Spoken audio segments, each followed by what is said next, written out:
a special sports broadcast presentation of Talk Radio WRNR Martinsburg. Play ball! It's time for the fun and excitement of West Virginia high school baseball. Today's game is being brought to you by Miller Honda, Cox Holiday Professionals CPAs, the Brown Funeral Homes, Miller's Chrysler Dodge Jeep Ram, the Marius Group at Ameriprise Financial, WVU Medicine Berkeley and Jefferson Medical Centers, Parsons Ford, Bechtel Jewelers, Procter & Gamble, PGCareers.com, WH Miller Systems, D&N Auto, The Mortgage Center, the Hagerstown Suns, Haas's Steak and Sea, Bears Repair, The Final Score, and Atlantic Security. And now for the pregame show. Let's go out to the field and join our Talk Radio WRNR broadcast team. Everyone, and welcome in to P.O. Faulkner Park, the home of Martinsburg High School Bulldogs baseball and the site of tonight's West Virginia State Class AAA Region 2 Section 1 matchup as the Martinsburg Bulldogs take on the 2 seed in the tournament, the Hedgesville Eagles. We welcome you into the Procter & Gamble broadcast booth. Procter & Gamble in Berkeley County is now hiring. Go to pgcareers.com to apply. For Talk Radio WRNR and TV 10 Sports, I'm Matt Miller along with Matt Crawford. Caleb Falero is our engineer and producer at the studio. John Alderton, our TV 10 cameraman. Well, the matchup that everyone has been waiting for since the sectional seeding came out, and for many felt like maybe it would be the reverse order. This game would be at Hedgesville with the Eagles as the top seed, but it was Martinsburg who got that number 1 spot, and that's why we're here at P.O. Faulkner Park tonight. The Bulldogs come in at 23-8. Hedgesville at 20-8, including 2-0 against the Bulldogs in the regular season. And Matt, I think you're shortening the anticipation for this game. I think there was a lot of anticipation once you really got into the heart of the season and saw what these two teams could do.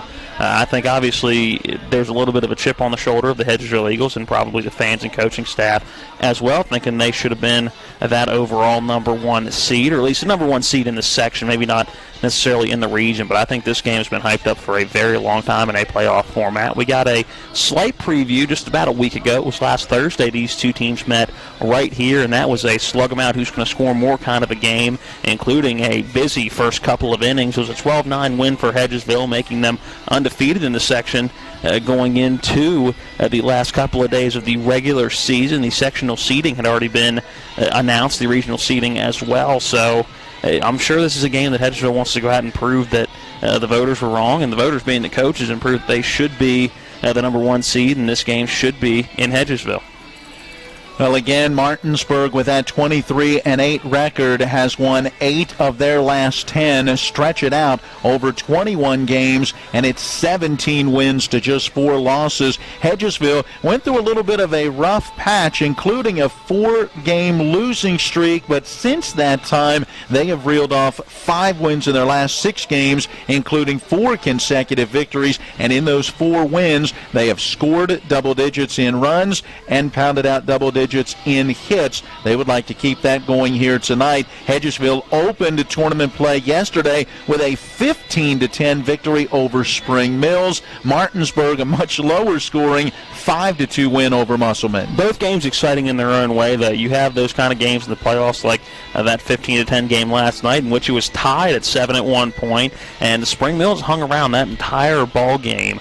So that 15-10 score, not necessarily accurate of how tight that ball game was throughout, so that's exciting in its own way for people who like a lot of runs in a ball game, and something that's going to go back and forth the entire game. And the game we had here last night, it was 2-2 for the longest time, including back-to-back jacks that were the only 2 runs for Musselman. But this was kind of each run really counted last night, so there's usually the 2 different styles of how people like baseball, and we saw both of those in the sectional openers last night. We certainly anticipate tonight being one of those runs at a premium type type of game, as Chase DeLauder, the ace, will be on the hill for Hedgesville, and Ashton Stobbs, Martinsburg's ace, will be on the hill for the Bulldogs. Well, we'll hear from both head coaches when we come back on the pregame show. It's brought to you by W. Harley Miller Systems, providing custom integration services for home and office automation, home theater, networking, audio, video distribution, and more. Phone 304-350-1931 or go to WHMsystems.com. This is West Virginia High School Playoff Baseball on Talk Radio WRNR and TV 10. Procter & Gamble brands are trusted in millions of living rooms, kitchens, laundry rooms, and bathrooms. P&G's Tabler Station plant in Martinsburg, West Virginia, is open and hiring. Candidates must be 18 years or older and possess a high school diploma or GED. No experience necessary. P&G offers an extensive list of benefits and starting wage of $17.50 an hour. To apply, go to pgcareers.com and search Plant Technicians, Martinsburg, West Virginia. Be part of P&G's most technologically advanced location in the world. It's one of the toughest times you'll ever face when someone close to you passes away. It's a swirl of papers to sign and arrangements to be made, all while you're dealing with grief. At Brown Funeral Home, we encourage you to pre-plan. Pre-planning not only makes things easier for you, it protects you from rising costs. At Brown Funeral Home, our families are precious to us, and so are yours. Brown Funeral Home in Martinsburg, Inwood, and Charlestown, Ranson. Back again here at P.O. Faulkner Park as we get ready for tonight's high school playoff matchup with Martinsburg hosting Hedgesville. Time now to hear from both head coaches, and we'll get it started with Aaron Byler in his second season leading this Bulldog program. We get our conversation started talking about yesterday's 5-2 win over Musselman. You know, I thought Trey Stein was phenomenal. He was everything we asked him to be, through strikes, and he commanded, all three pitches, and besides those two home runs, he really didn't. He had 3 hits on the night, and the biggest thing with him is he didn't get rattled. He gave up back-to-back home runs, and it was so what next pitch, and I'm just super proud of the way he handled himself last night. When he retired the next 3 batters in a row after those back-to-back home runs, was that a point where you felt like, all right, I made the right decision and he's going to settle in? I didn't feel like I made the right decision until the last out was made. That was one where we kind of rolled the dice there. We had confidence in Trey, and we knew he'd get the job done. But when you roll the dice like that, you don't throw your number 1 guy on the opening night. You're always going to be a little nervous about it. Concerned at all about the maybe lack of hitting? You did produce 5 runs, but only 5 hits. Yeah, we're going to have to hit tonight, and we're going to be going against, pretty good competition on the mound with Chase DeLauder. So we're going to have to make sure we're ready to go. 2 regular season matchups against Hedgesville. What do you learn from those, considering one of those was just a week ago? Yeah, the first one I think you throw out the window because we weren't really ready to go. The second one we learned a lot. We got some good pitch charts on them, kind of tendencies they do with their hitters and stuff. So hopefully we can take advantage of that. And, it should be a great ball game tonight. A little controversy, if you will, as to the seeding in this sectional tournament. No doubt they're playing with a little chip on their shoulder. What does all of that kind of bring to this game? Yeah, it just makes it that much more exciting. It just makes it that much electric tonight. And, I can understand why they would be upset and think this game should be at Hedgesville tonight, but we're certainly not going to complain about it. You used some of that motivation last year as you guys got seated lower than you thought, and it certainly worked as you went to that regional final and on to the state tournament. What is it about the game of baseball and the nature and how it plays out that you can kind of take an adversity and turn it into a positive? I think it's more at this level, high school kids, and sometimes you gotta motivate them, and sometimes stuff like that, feeling like they got a little bit slighted, motivates them. But even though we're not necessarily playing with that chip on our shoulder tonight or this sectional, these guys are hungry and they have a goal. Yeah, you still got that chip because, hey, we're going to go out and show we deserve to be that top seed. Yeah, I think a lot of people are kind of questioning whether we were deserving, especially after they beat us 12-9, here on Thursday night. So we have to prove that, we're worthy, and I think we are worthy. Coach, good luck. Thanks. Thanks, Matt. Well, there you hear from Aaron Byler in his second year as head coach of the Martinsburg Bulldogs. And no doubt, Matt, they will come out and play with a little bit of an edge, and they'll need that edge against Chase DeLauder and a Hedgesville team that will come in with that chip on their shoulder. Yeah, the 2 games this year was 11 runs the first time for Hedgesville, 12 the second time, again, just about a week ago, and 10 combined runs for Martinsburg. I don't expect either one of these teams to score like they did last Thursday, and I don't expect Hedgesville to get into double digits, but they have that ability. We've seen that multiple times this year. You just look at the power and the numbers in their lineup. They have that ability every time they go out, so you got to be sharp against this team, but the same can be said for the Dogs as well. Well, they showed that ability yesterday, did the Hedgesville Eagles, putting 15 runs on the board on 13 hits in a 15-10 victory against Spring Mills. As we got a chance to talk with first-year head coach Eric Grove, we started our conversation with what he saw from his team in a gritty win.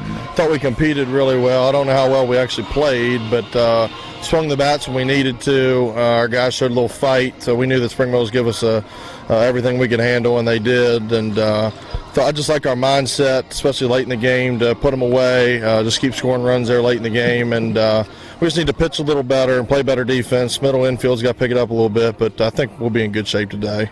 This game of baseball is quirky. You can have a 2-1 game or you can have a 15-10 game. Was it just one of those that kind of went the way that it went?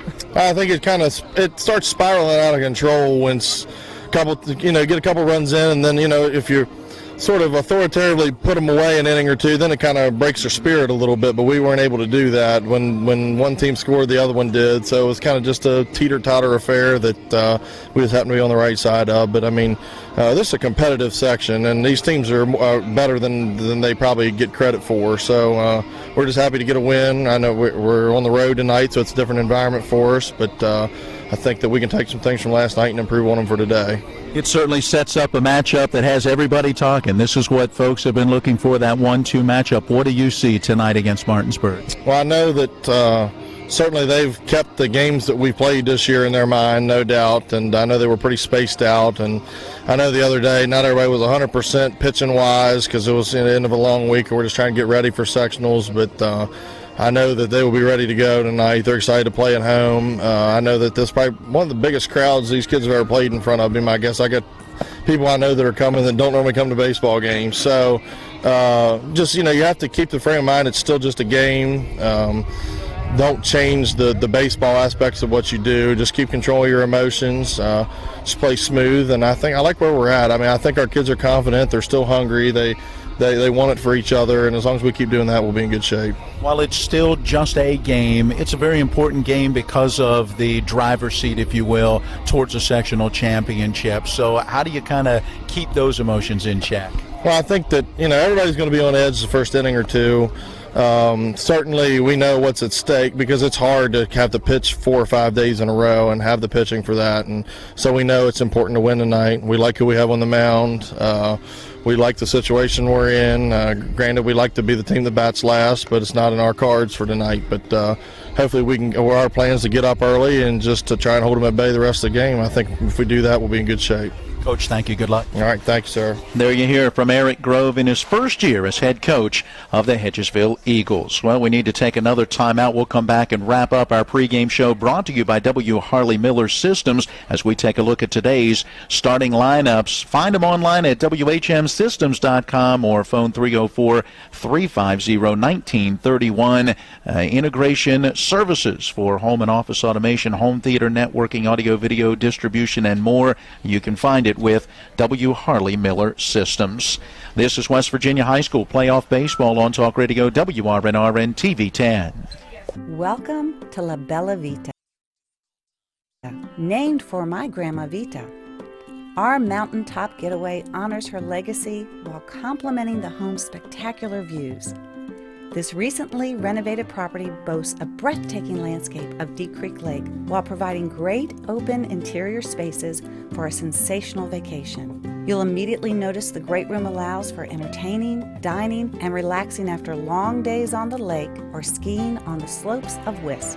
Your family and friends will enjoy relaxing in all the open spaces.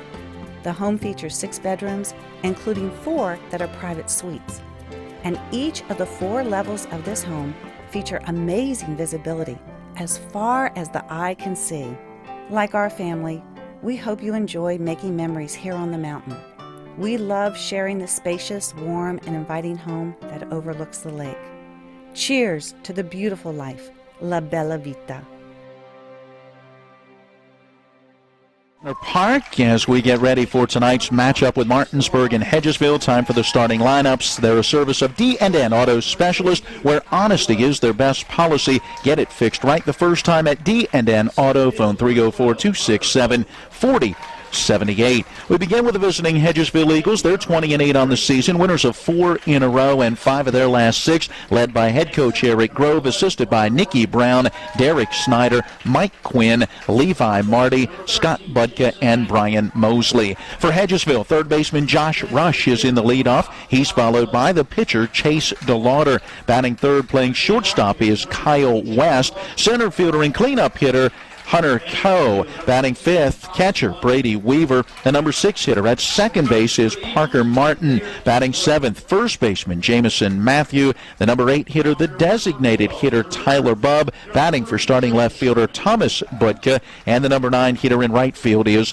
J.R. Luttrell. So that's Rush, DeLauder, West, followed by Coe, Weaver, Martin, Matthew, Bubb, and Luttrell round out the batting order with Budka in left. For the Martinsburg Bulldogs, 23-8 on the season, winners of 8 of their last 10, led by second-year head coach Aaron Byler, assisted by Kurt Zarnecki, Bo Bartley, Buzzy Jackson, Larry Cooper, Rick Alderton, Zeke Grissinger, and Drew Sutherland. For the Martinsburg Bulldogs, shortstop Grant Harmon is in the leadoff spot. He'll be followed by the first baseman Nicholas Wright. Batting third and pitching, Ashton Stobbs. The cleanup hitter at third base, Trey Sine. Batting fifth and catching is Aaron Pearson. The number 6 hitter in center field is Daryl Pope. Batting seventh, left fielder Cam Burnett. The number 8 hitter, designated hitter Elijah Banks. Batting for starting second baseman Ryan Barger. And batting ninth, right fielder Austin Bartley. So again, Harmon, Wright, Stobbs, followed by Sine, Pearson, Pope, and then Burnett, Banks, and Bartley round out the batting order with Barger at second base. Lineups brought to you by D&N Auto Specialist, family owned and operated since 1974. They specialize in exhaust alignments and tires. Set up an appointment by phoning 304-267-4078. Now the teams lining up along their respective foul lines. The starters for Martinsburg heading out onto the field. We'll pause here for the national anthem and then come back with today's opening pitch and all the play-by-play. It's West Virginia High School playoff baseball on Talk Radio, WRNR, and TV 10. If you're not progressing in healthcare, you're falling behind. W Medicine has planted itself here, and they're the first university that I've found who wants to take ownership of this population of Western Maryland, Southern Pennsylvania, Eastern Ohio, and the good people of West Virginia. And it's really refreshing to see. I was able to do things that the patients were going away for, which is good for the patients, and it's good for us because we have more resources. Certainly has helped take us to another level. With 4 new car dealerships and 4 used car dealerships in 3 states, Parsons is the largest used car and fastest growing new car dealer in the tri-state area. Take Parsons Ford with huge savings on hundreds of new Fords, financing from 0%, Parsons' goal of financing for all, and Parsons' famous above-market trade-in allowances that help make Parsons #1 for used cars too. See why so many won't buy anywhere but Parsons Ford in Martinsburg. We became #1 by making you #1 first. Parsons. Ron Hawker here. You have no idea what Johnny's goes through to bring you the best seafood around. We have snow crab clusters, shrimp, crab meat, fish, all the best seafood you want at Johnny's. It's a tough job out here, but our customers are worth it. Johnny's with 2 great locations, 1456 Winchester Avenue, Martinsburg, and Route 11 South in Chambersburg.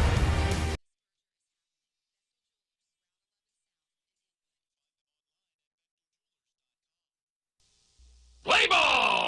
The pregame is over, and we're ready for today's opening pitch and the play-by-play. So let's return to the field and rejoin our Talk Radio WRNR broadcast team.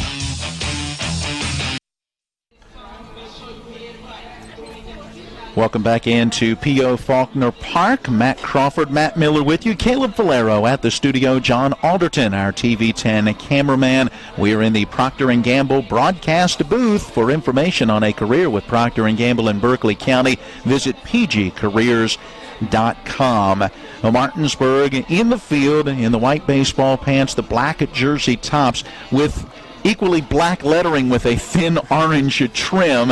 Hard to read those numerals, and so we'll do our best to keep track of any defensive changes. We know towing the pitching rubber, going through his warm-up tosses, Ashton Stobbs. Matt, his 10th game of the season and his 9th start. Comes in with a 6-2 record, a 2.32 ERA, and 45 1/3 on the hill. 43 hits given up, 28 runs, 15 going to him directly. That means the defense has not been as sharp as it needed to be behind him.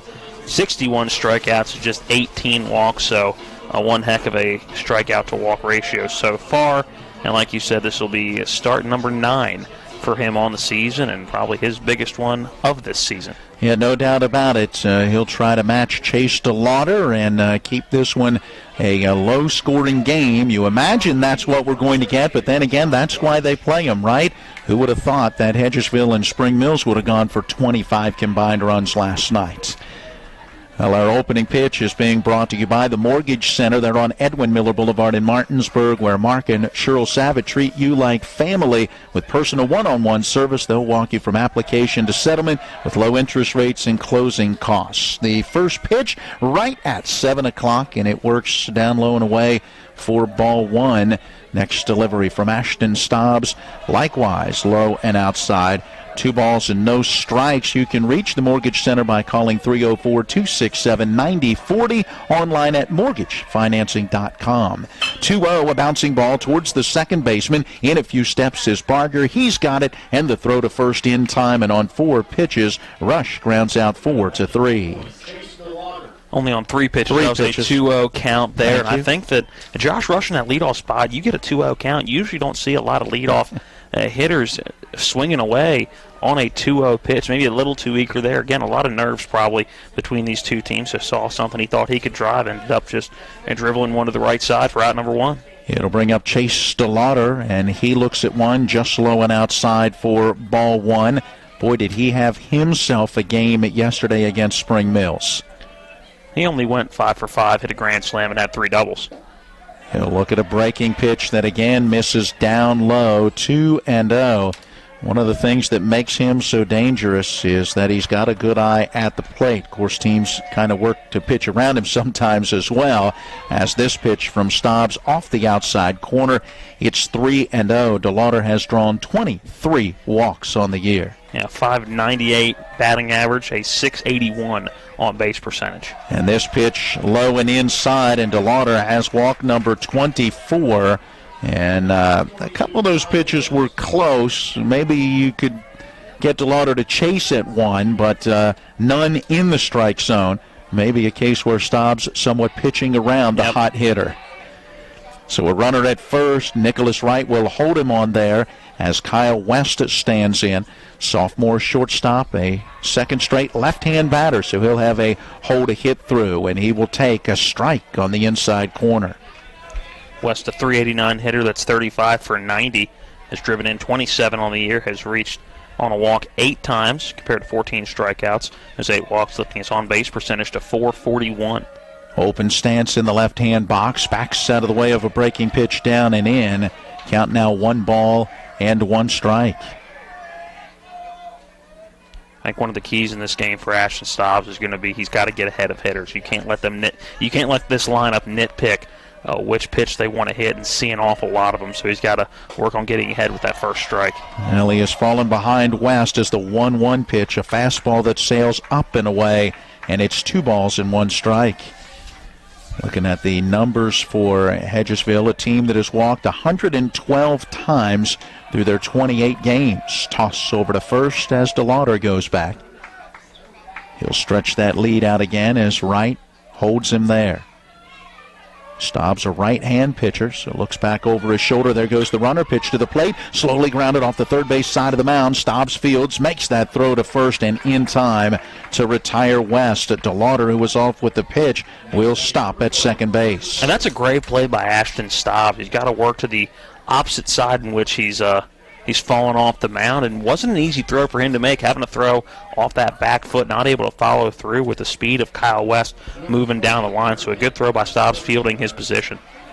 Yeah, you could tell he's been out there before. The senior experience certainly helping on that play. The out recorded 1-3. 2 outs now with a runner in scoring position at second, and Hunter Coe the batter. And he'll back out of the way of a high, tight fastball off the glove of Pearson through to the backstop. That'll be a passed ball that advances DeLauder to third base. Not sure if he got crossed up in any way or just didn't get the glove up high enough, as that had a little rise to it. Aaron Pearson sticking the glove up, but couldn't bring it in. A ball and no strikes to Coe with the first run now just 90 feet away. And here's a pitch down low again. It gets away from Pearson, and a run will come home to score. Now that was the courtesy runner wearing number 28. I don't have a 28 on the roster, so we'll have to check the official lineup card to see who the 28 is that came home in that situation. But the courtesy runner running for DeLauder, able to score on that pitch down in the dirt. Next pitch lined back through the box and into center field for a base hit. So Coe on the 2-0 delivers a single to center to keep the inning going. Now a base runner with 2 away for Brady Weaver. And not the start that Martinsburg wanted, and Ashton Staubs usually stays pretty cool on the mound. Looked like the shoulders maybe shrugging a little bit after that one, going right back up the middle. So he's got to keep his head in this game early. I know you didn't want to give up an early run and have a couple get by the catcher, but you got to keep your head in. Yeah, because Brady Weaver is a very dangerous hitter. He takes a fastball inside corner for strike one. Yeah, Weaver's got 7 home runs and 30 runs driven in on the year. 27 hits in 83 at-bats. Stands tall in that right-hand batter's box. A swing and a miss at a good breaking pitch. It's 0-2. Yeah, Weaver's got good numbers. 325, average of 467 on base percentage, but has struck out 15 times. Staub's looking for one of those right now. Instead, on the 0-2, it's a ground ball to the shortstop. The backhand stab made by Grant Harmon. He'll get it to Barger at second to get the force out of Coe and bring the inning to a close. Weaver will bounce into that 6-4 fielder's choice, and the inning is over. But a walk, a ground ball out, a pass ball, and a wild pitch all end up producing a run. We'll go to the bottom of the first with the score: Hedgesville 1, Martinsburg 0. The National Maritime Center primary mission is to credential all U.S. mariners. We have approximately 250 employees here in Martinsburg, West Virginia. Most people aren't aware of the quality of life here in Berkeley County. We have a lot of employees that are from the area. We obviously have folks that have to do tours here, and it's kind of a little bit of a hidden secret of how nice the quality of life is here. It's the late nights. It's the early mornings. It's working in the sunshine and rain and snow. It's the dedication, the care, the hours of training that led to the winner's circle. It's our job, our passion, our lives. We are the horsemen.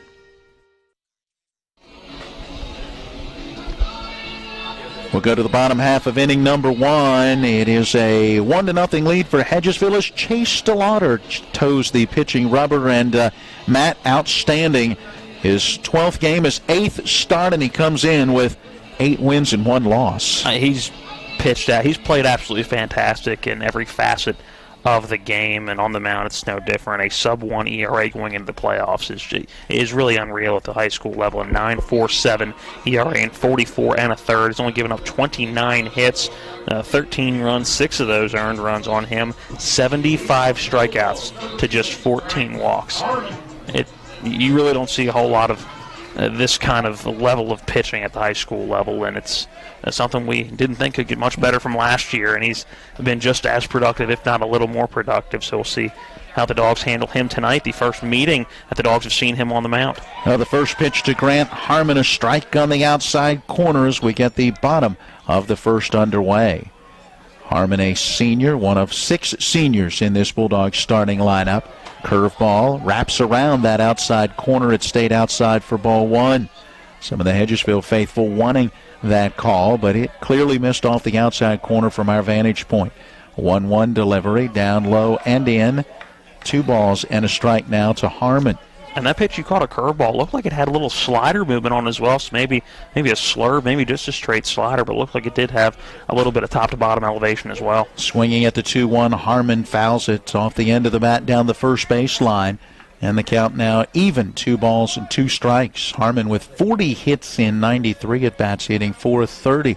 Has a homer and 28 driven in. Swings through that breaking pitch and goes down on strikes, 1 down in the inning. Something we haven't seen Harmon do a lot lately. He's been hitting the bat very well. He's had a good eye at the plate as well. Something you haven't seen all that often. Strikeout number 17 for Harmon on the year and strikeout number 76 for DeLauder on the mound. Now a tough lefty-lefty matchup as Nicholas Wright, starting first baseman, will stand in against DeLauder. DeLauder works from the third base side of the pitching rubber, and he brings a fastball on the outside corner for strike 1. We do have a 4-man umpiring crew working today's game. 0-1 on the way. This one again a strike on the outside corner. Jeff King behind the plate calling balls and strikes. Brian Collins is at first, Tim Carroll at second, Zach Hovermail. He is your umpire at third. Swing and a miss at a breaking pitch down and away from the left-hand batter. Wright goes down on strikes just like that, 2 away. Yeah, and that looked more like a slider than a curveball. Didn't have a whole lot of top-to-bottom movement, just going side to side. And if Chase DeLauder can live on the outside part of the plate like that, then he is going to be very, very happy on the day if that's a consistent strike call. Here comes Ashton Stobbs, first pitch swinging, grounds it slowly towards the third baseman. Rush has to wait on it. He's got it, and the throw got him by a half a step. Great throw by Josh Rush, having to hold on that one. Didn't attack the ball overly aggressively, but is able to show off the strong arm he has in the hot corner, make a good throw. Jameson Matthew a nice stretch, and 1-2-3 to start the bottom of this first inning. A couple of strikeouts and a ground out, and the Bulldogs do go down in order. We've got 1 inning in the books. It's Hedgesville 1, Martinsburg nothing. Procter & Gamble brands are trusted in millions of living rooms, kitchens, laundry rooms, and bathrooms. P&G's Tabler Station plant in Martinsburg, West Virginia, is open and hiring. Candidates must be 18 years or older and possess a high school diploma or GED. No experience necessary. P&G offers an extensive list of benefits and starting wage of $17.50 an hour. To apply, go to pgcareers.com and search Plant Technicians, Martinsburg, West Virginia. Be part of P&G's most technologically advanced location in the world. When you're hurting, we're here.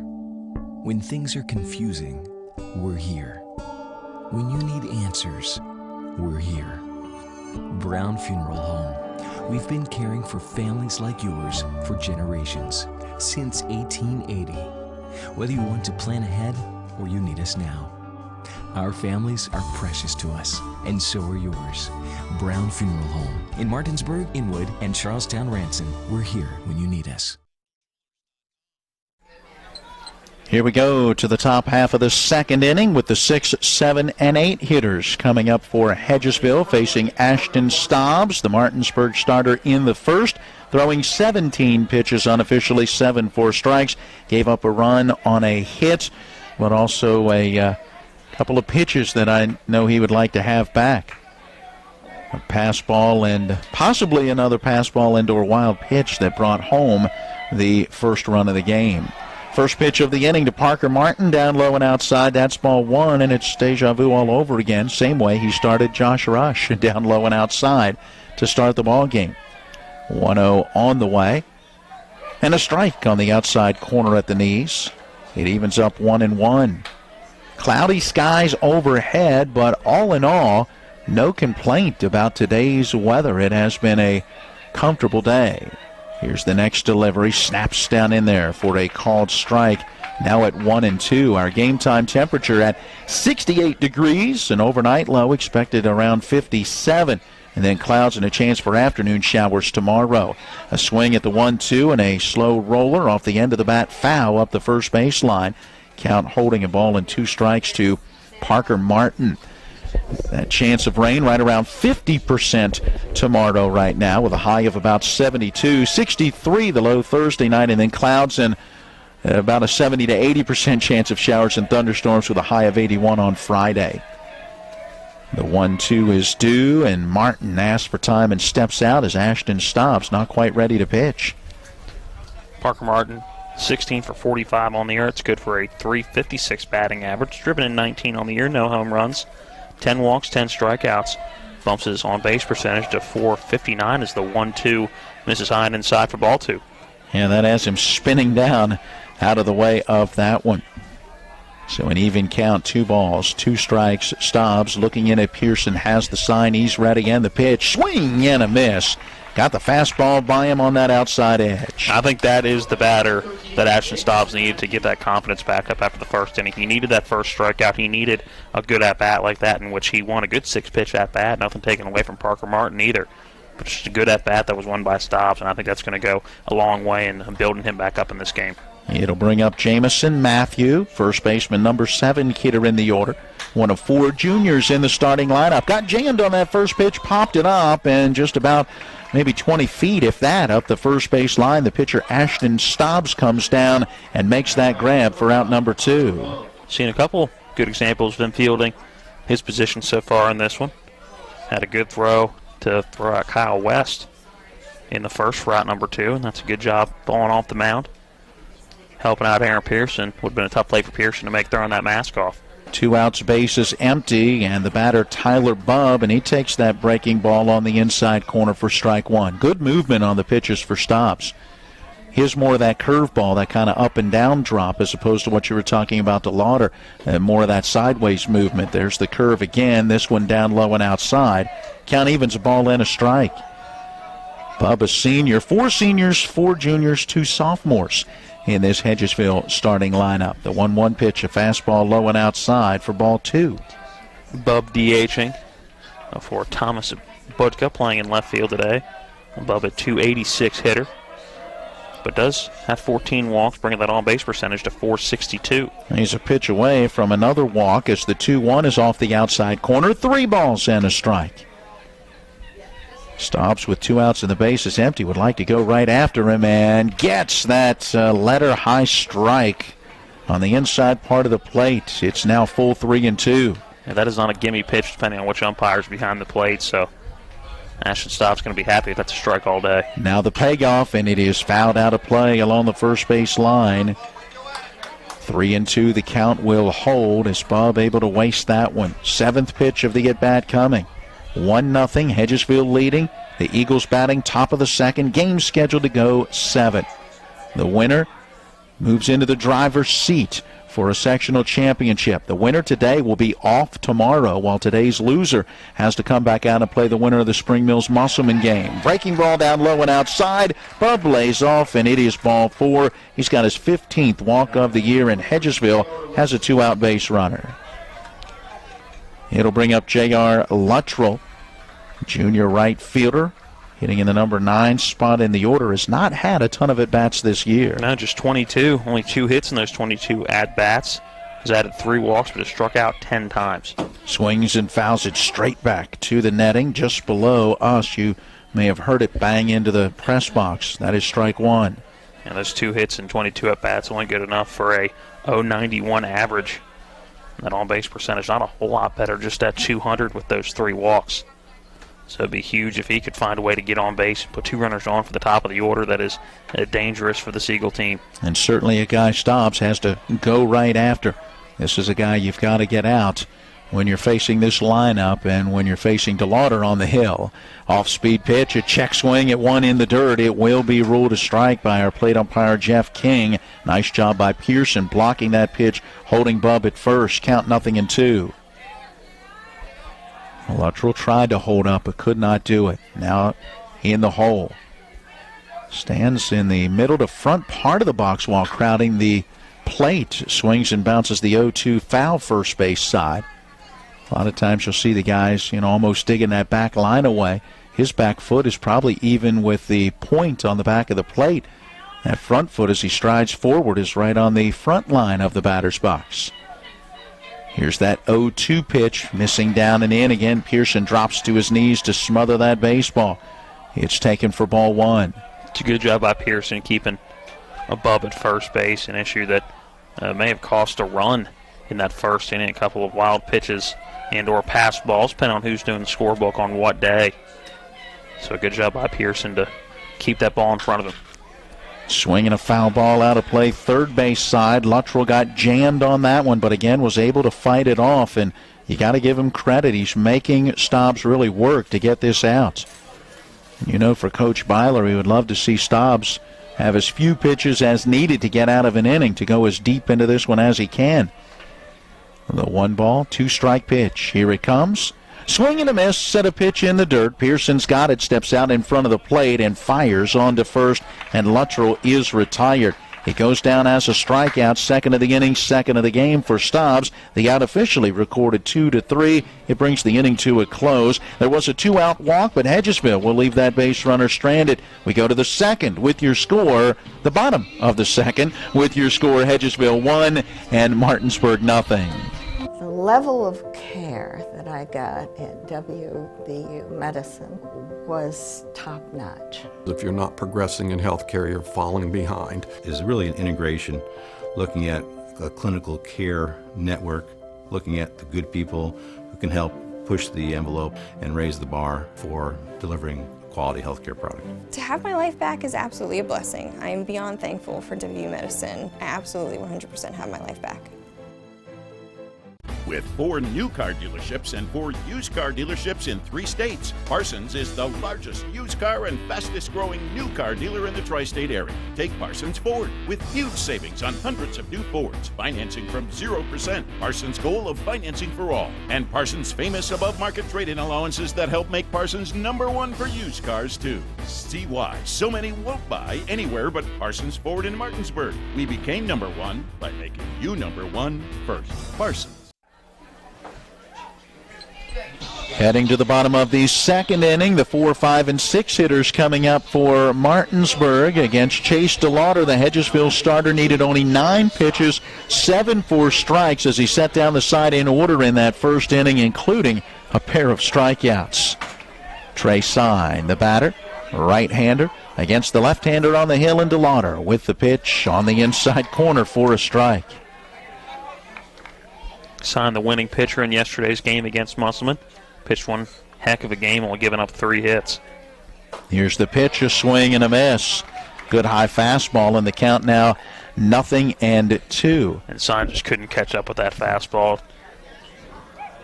Chokes up on the bat just a little bit. He'll try to get through the zone more quickly. Takes this one inside off the glove of Weaver to the backstop.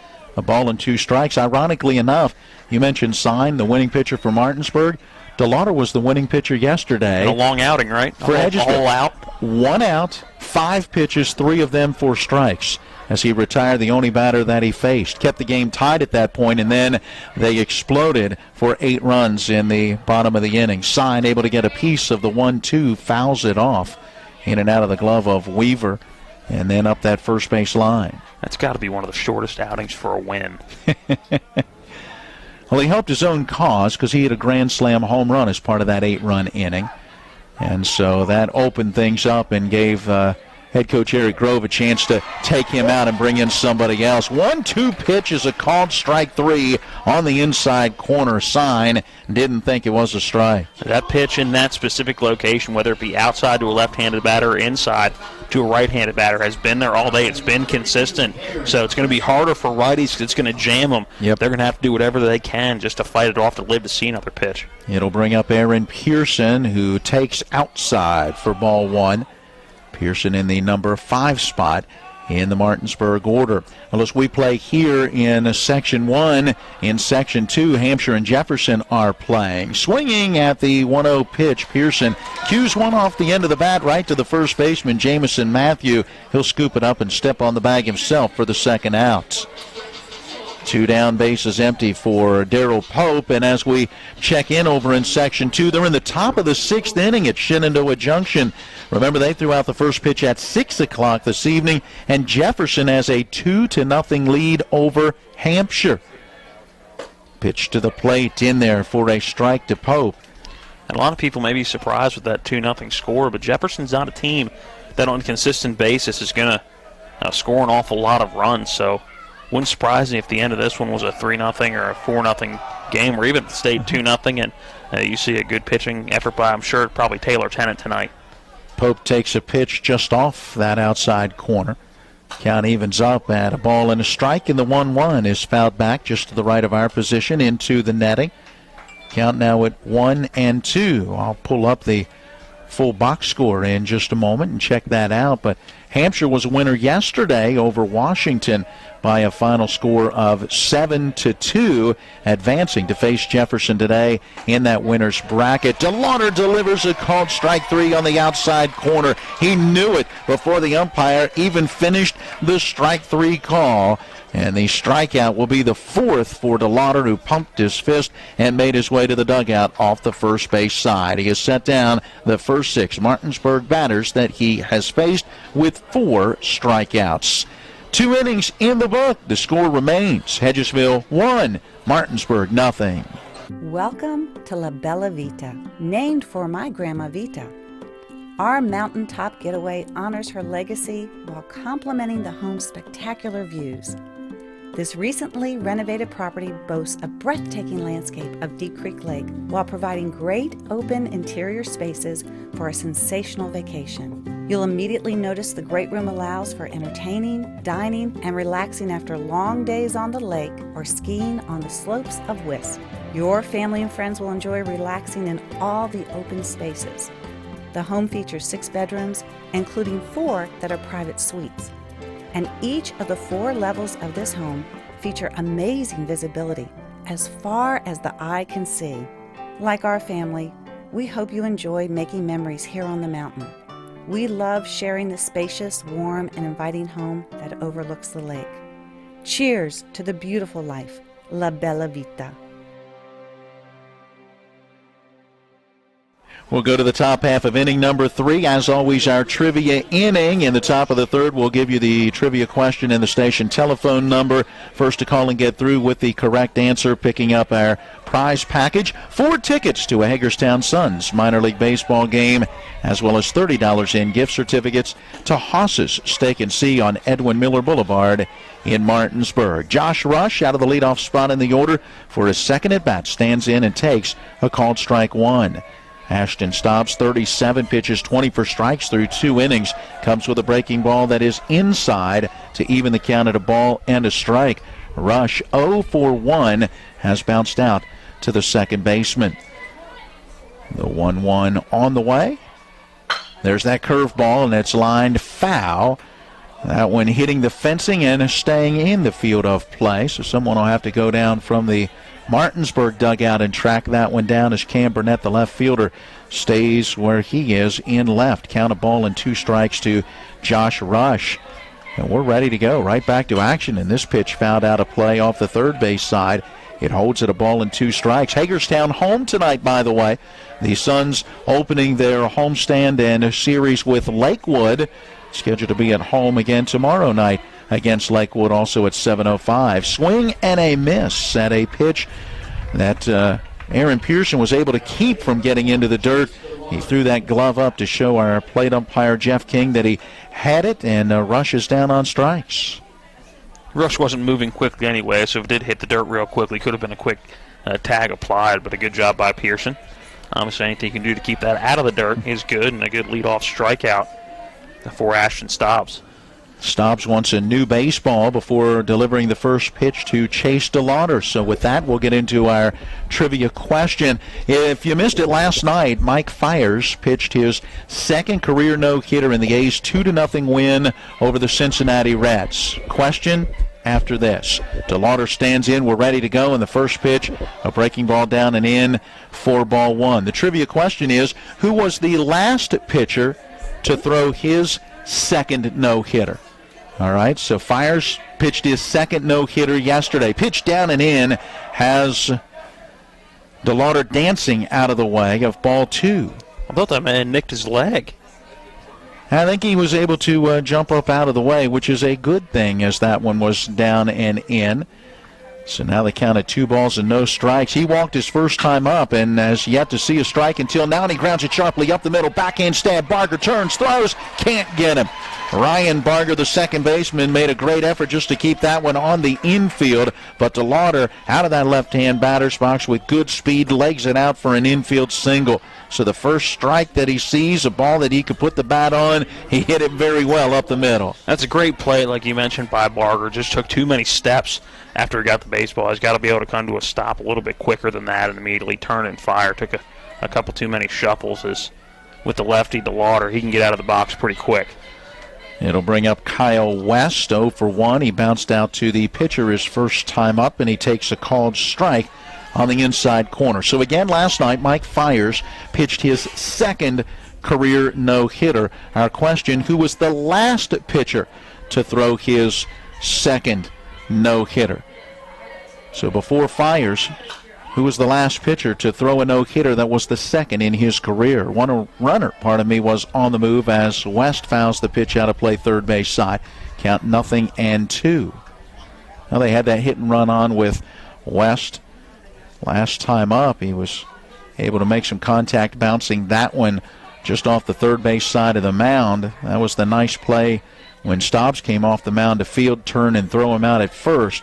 DeLauder ended up at second base as a result. 0-2 delivery on the way, misses outside, 1 ball and 2 strikes. The station telephone number 304-263-6540, 304-263-6540. Be the first to call and speak to Caleb with the correct answer and get our prize package. The 1-2 on the way again. Runner is on the move. Pitch taken for a strike 3, and the throw down from Pearson takes 1 hop to the middle infielder as Ryan Barger, the second baseman, pulled it in. It'll be a stolen base, and now we will see the courtesy runner as Hunter Minnick, who served as a courtesy runner earlier for DeLauder, now comes out after DeLauder steals second. West is retired, caught looking for the 4th strikeout now for Ashton Stobbs. 2 outs in the inning with a runner at second, and it brings up Hunter Coe. Coe singled up the middle in his first at-bat. Back in the first. He swings and grounds this one slowly towards the shortstop. Grant Harmon in on it, has it, throws on the run, takes a bounce in front of Nicholas Wright over his head into the fencing, and a run will score as Minnick crosses the plate, able to round third and come home on the errant throw.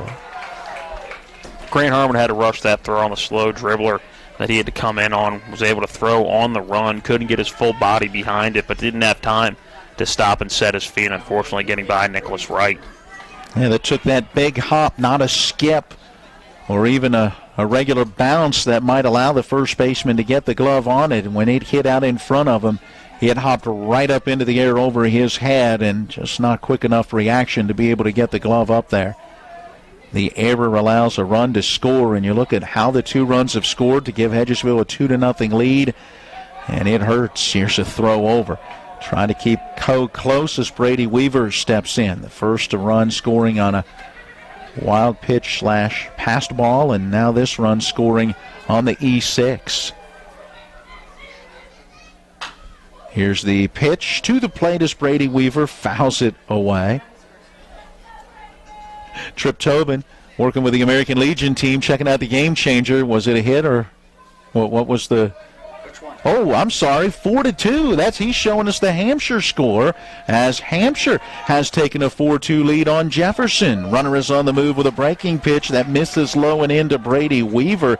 Counted a ball and a strike as Coe steals second.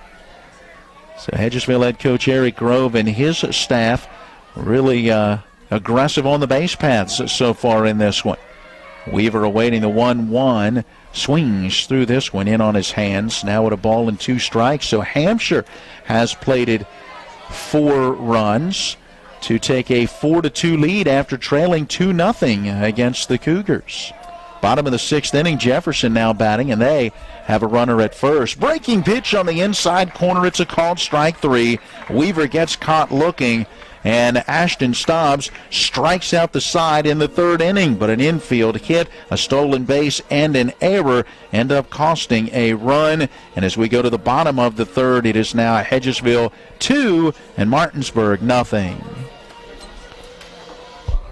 The level of care that I got at WVU Medicine was top-notch. If you're not progressing in healthcare, you're falling behind. Is really an integration, looking at a clinical care network, looking at the good people who can help push the envelope and raise the bar for delivering a quality healthcare product. To have my life back is absolutely a blessing. I am beyond thankful for WVU Medicine. I absolutely 100% have my life back. With 4 new car dealerships and 4 used car dealerships in 3 states, Parsons is the largest used car and fastest growing new car dealer in the tri-state area. Take Parsons Ford with huge savings on hundreds of new Fords, financing from 0%, Parsons' goal of financing for all, and Parsons' famous above-market trade-in allowances that help make Parsons #1 for used cars too. See why so many won't buy anywhere but Parsons Ford in Martinsburg. We became #1 by making you #1 first. Parsons. Now a 2-0 lead for Hedgesville as Martinsburg comes up bottom half of inning number 3. A pair of runs scoring in unorthodox ways that have Hedgesville out in front. We understand that as Hampshire has the 4-2 lead down at Jefferson, out at Spring Mills, the Appleman of Musselman and the Spring Mills Cardinals playing an elimination game. And we'll check in on that one with Musselman leading 1-0 there in the top of the 3rd. Cam Burnett to the plate out of the number 7 spot in the order for Martinsburg. Takes a pitch for ball 1. Chase DeLauder ready, and the next one a fastball a bit up, and it's 2 balls and no strikes. Congratulations to our trivia winner, Hedgesville football head coach Joey Urish. Figure he might have an interest in this game. Here's a pitch that again works down low and away. Count 3 balls and no strikes to Cam Burnett. So he picks up 4 tickets to a Hagerstown Suns minor league baseball game and $30 in gift certificates to Haas's Steak and See. 3-0 pitch missing inside to Burnett. That is ball 4. 19th time that Cam Burnett has thrown a walk on the season. Just the 15th walk allowed, and now 46 1/3 innings for DeLauder. So Martinsburg gets a leadoff base runner, their first of the game. Let's see if they can take advantage. We'll give you the trivia question and the answer here as we go. Elijah Banks out of the number 8 spot in the order makes his way to the right-hand batter's box.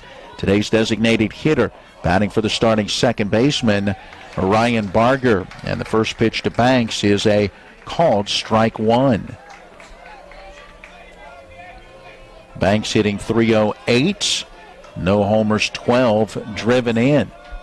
Here's a throw over to first, and back in Burnett goes. Not really a dive. More of a controlled fall. There you go, yep, hands first into the bag, but feet still on the ground. DeLauder is a left-hander staring at that runner at first. Not a real big lead. Fastball led her high for a called strike, and it is 0-2 now to Banks. Banks coming in was a DH last night as well. 16 for 52, a .308 average. 12 runs driven in, 13 walks, a .456 on-base percentage. He's late on the 0-2 fastball, and Banks is down on strikes. First out of the inning, 5th strikeout for Chase DeLauder.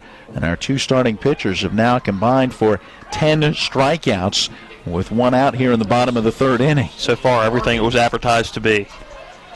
Yeah, Martinsburg, though, making some mistakes, and that's the difference in this one, as Hedgesville has that 2-0 lead. Again, a throw over as Burnett goes back in standing. Austin Bartley, right fielder, number 9 hitter, to the plate for Martinsburg.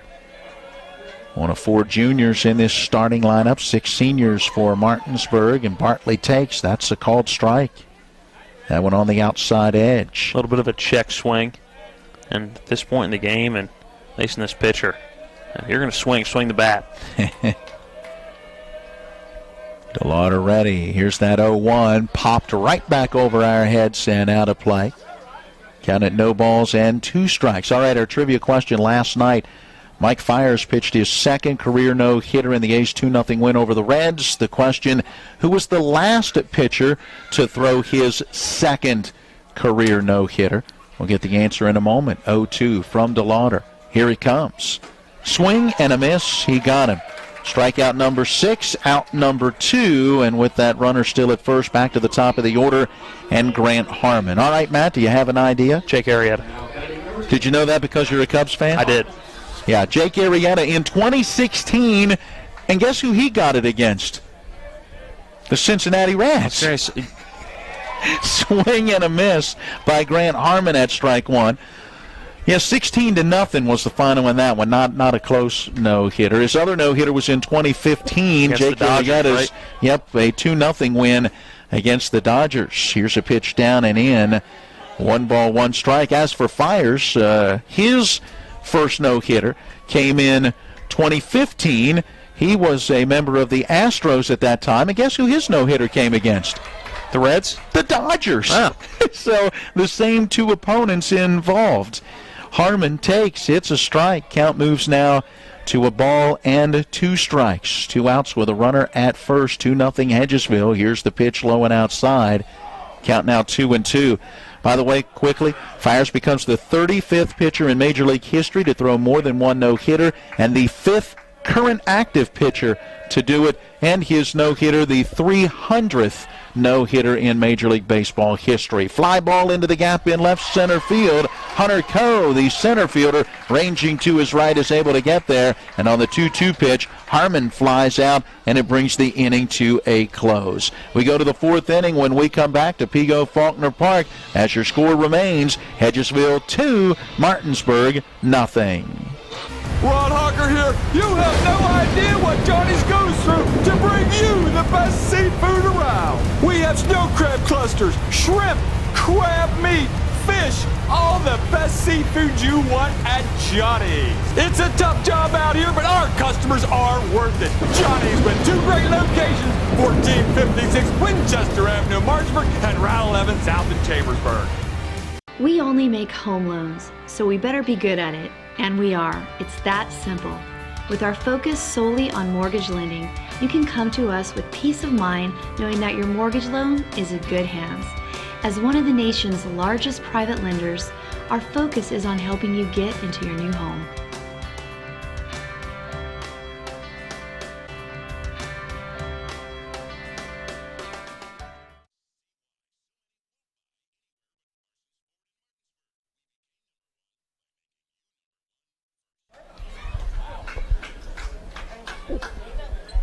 It's high school playoff baseball on Talk Radio WRNR. We welcome you back into the Procter & Gamble broadcast booth. For information on a career with Procter & Gamble in Berkeley County, visit pgcareers.com. John Alderton, our TV10 cameraman. Caleb Valero is back at the studio along with Matt Crawford. I'm Matt Miller.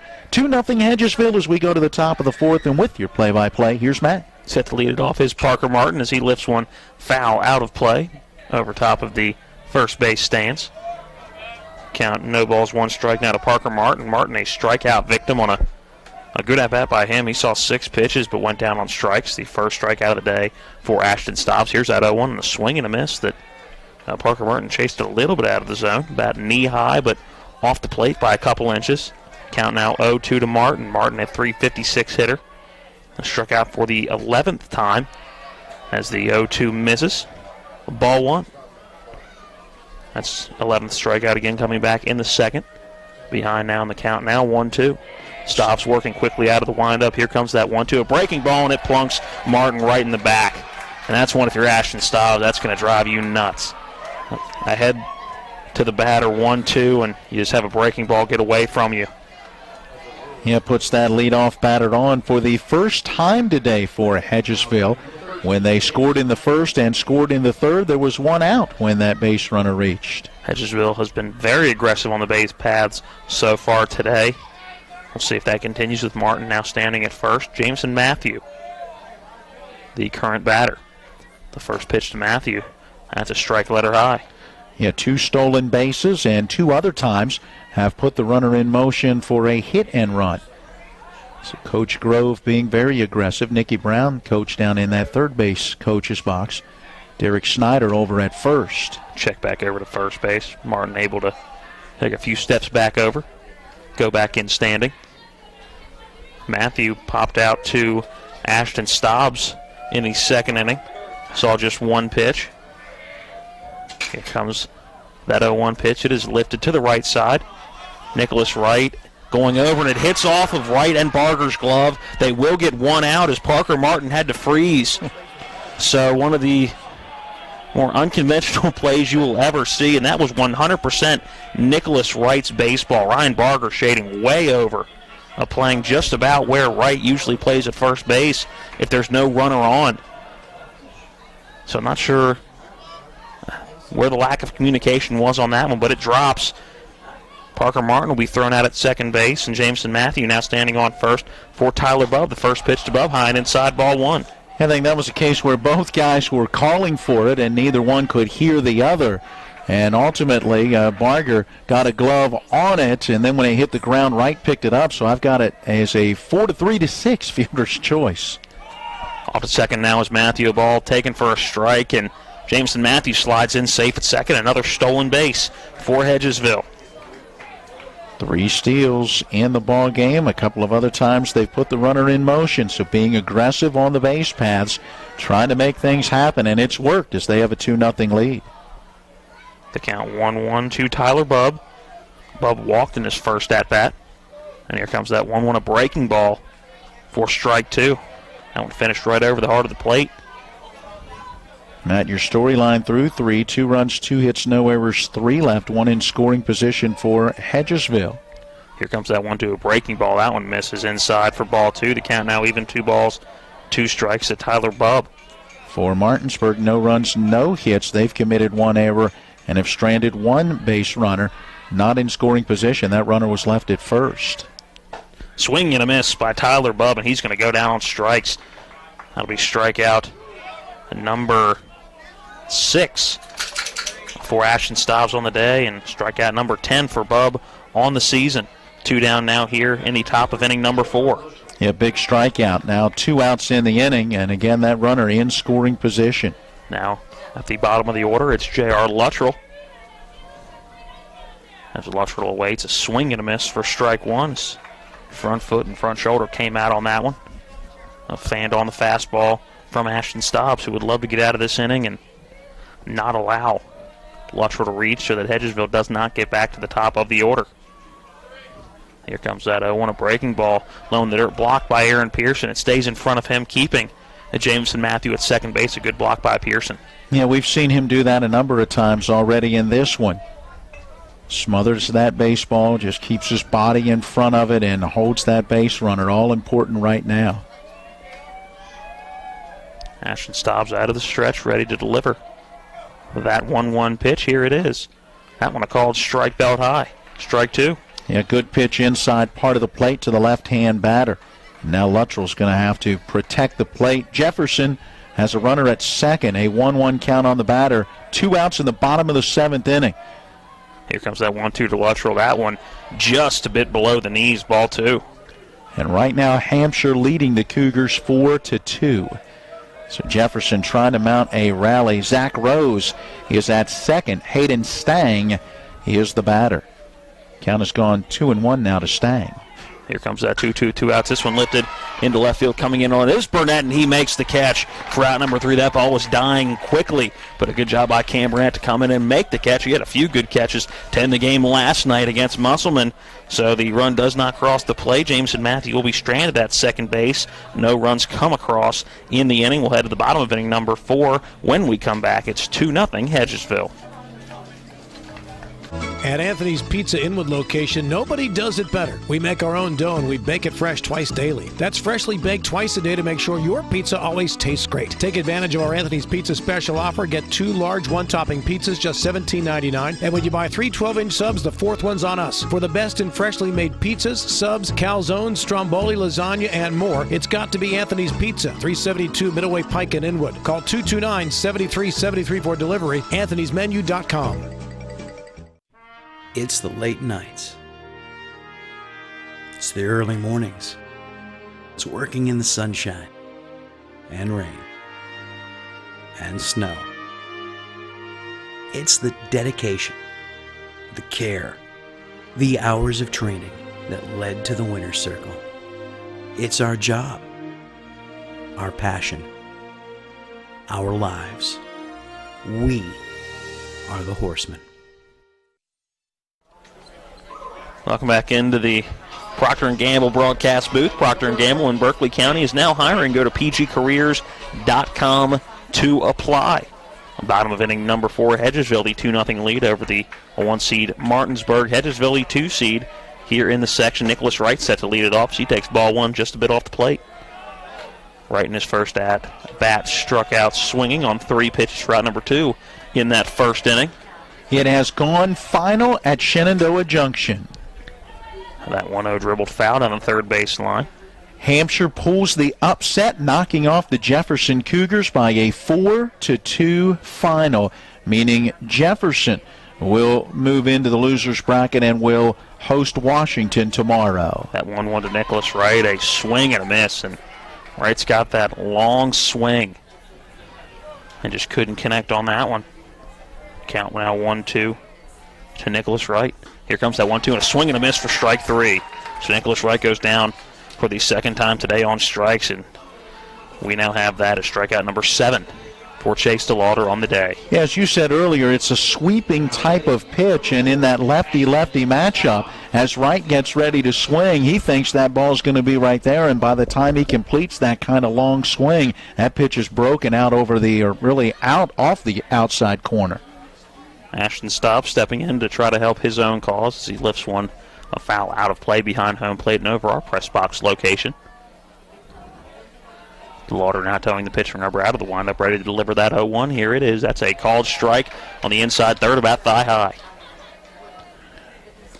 Hey, DeLauder is hitting his spots in this one.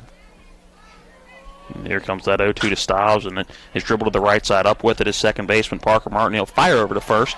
Matthew with it. And Ashton Staubs is retired for the second out of the inning. That one going 4-3. Well, Staubs has put it in play each time, a couple of ground ball outs. Martinsburg has not been able to get anything going offensively the way that DeLauder is pitching right now. 2 down here in the bottom of inning number 4. It'll bring up Trey Sign, struck out looking in a 5-pitch at bat back in the second. Here comes that first pitch sign. This one lifted into right field. Moving over is J.R. Luttrell, and he will bring it in. A 4-out number 3. So just 8 pitches in that inning for Chase DeLauder to get out of it. And another 1-2-3 inning for Chase DeLauder. That's 3 of 4 now. The only one he didn't go 1-2-3 was back in the third inning when Cam Burnett led off with a lead-off walk. He'll be back for the top of the 5th. When we come back, it's Hedgesville 2, Martinsburg nothing. Procter & Gamble brands are trusted in millions of living rooms, kitchens, laundry rooms, and bathrooms. P&G's Tabler Station plant in Martinsburg, West Virginia, is open and hiring. Candidates must be 18 years or older and possess a high school diploma or GED. No experience necessary. P&G offers an extensive list of benefits and starting wage of $17.50 an hour. To apply, go to pgcareers.com and search Plant Technicians, Martinsburg, West Virginia. Be part of P&G's most technologically advanced location in the world. It's one of the toughest times you'll ever face. When someone close to you passes away, it's a swirl of papers to sign and arrangements to be made, all while you're dealing with grief. At Brown Funeral Home, we encourage you to pre-plan. Pre-planning not only makes things easier for you, it protects you from rising costs. At Brown Funeral Home, our families are precious to us, and so are yours. Brown Funeral Home in Martinsburg, Inwood, and Charlestown, Ranson.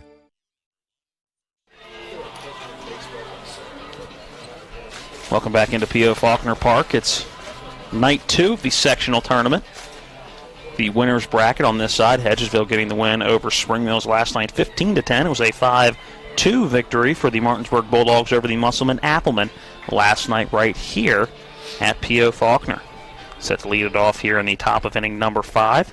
We are back to the top of the order for Hedgesville. It's Josh Rush. The warm-up pitches are done. Aaron Pearson has tossed one down to second, and the infield is Now going back to their positions as we get ready for the top of inning number 5. 2-0 your score. It's Hedgesville ahead of the Dogs. Ashton Stops back out for his 5th inning of work. Again, ready to see Josh Rush, who now stands in. First pitch to Rush. That's a called strike on the outside corner. Rush, a strikeout victim in the 3rd, and grounded out to Ryan Barger at 2nd to lead off the game in the top of the 1st.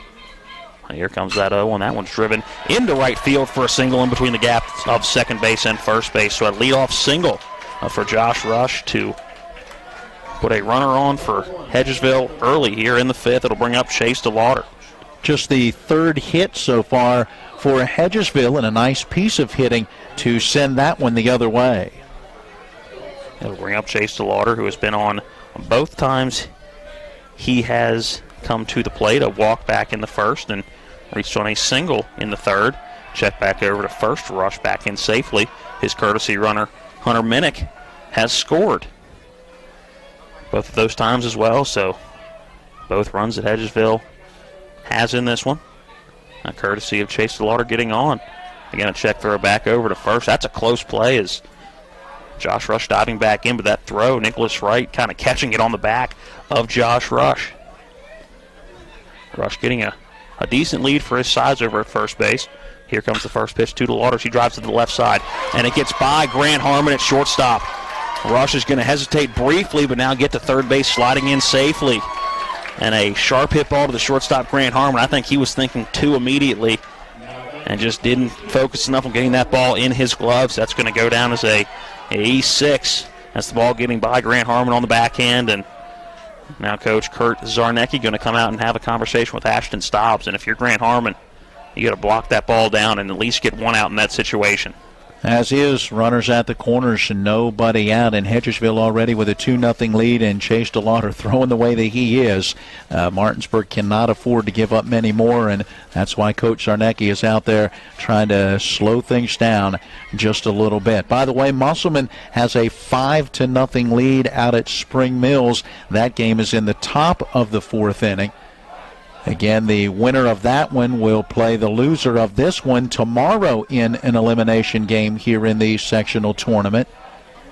The winner of this one will get the day off. The loser of that one will get the rest of the year off until next season. That is an elimination game. It's an interesting way to put it. Get the rest of the year off. I hate to bring that news, but that's what this game would be. Kyle West now the batter for Hedgesville as Aaron Pearson steps out and gives the 1st and 3rd defense.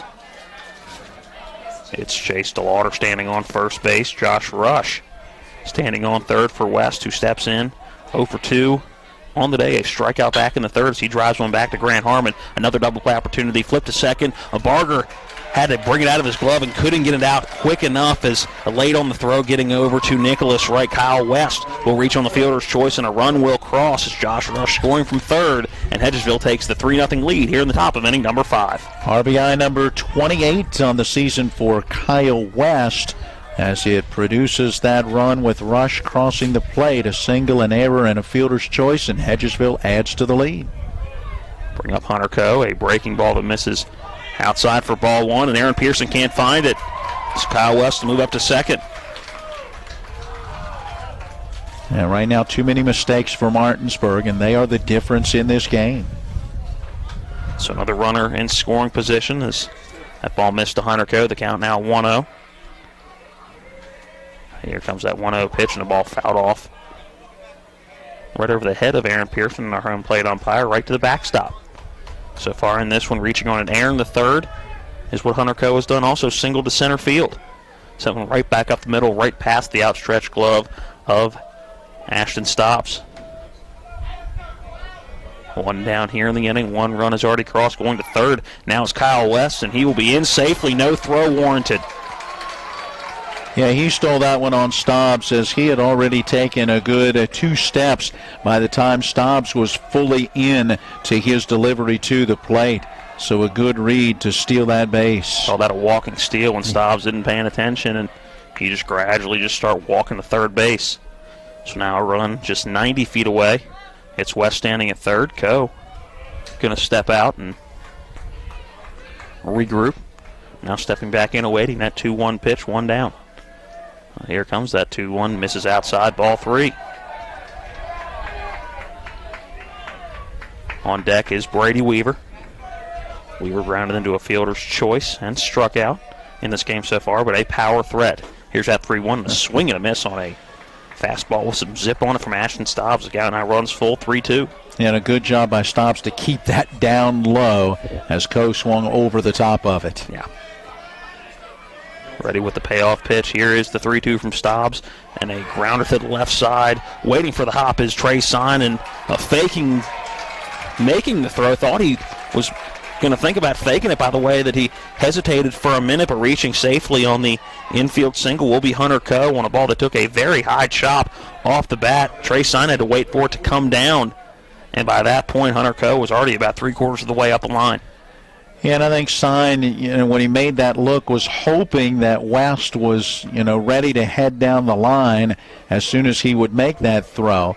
And then when he turned and saw that West was staying, Sign tried to get it there in time, but just couldn't as Coe beats it out. Brings up Brady Weaver, who takes ball 1 low and away. Good backhanded stop by Aaron Pearson. Ball 1 to Weaver.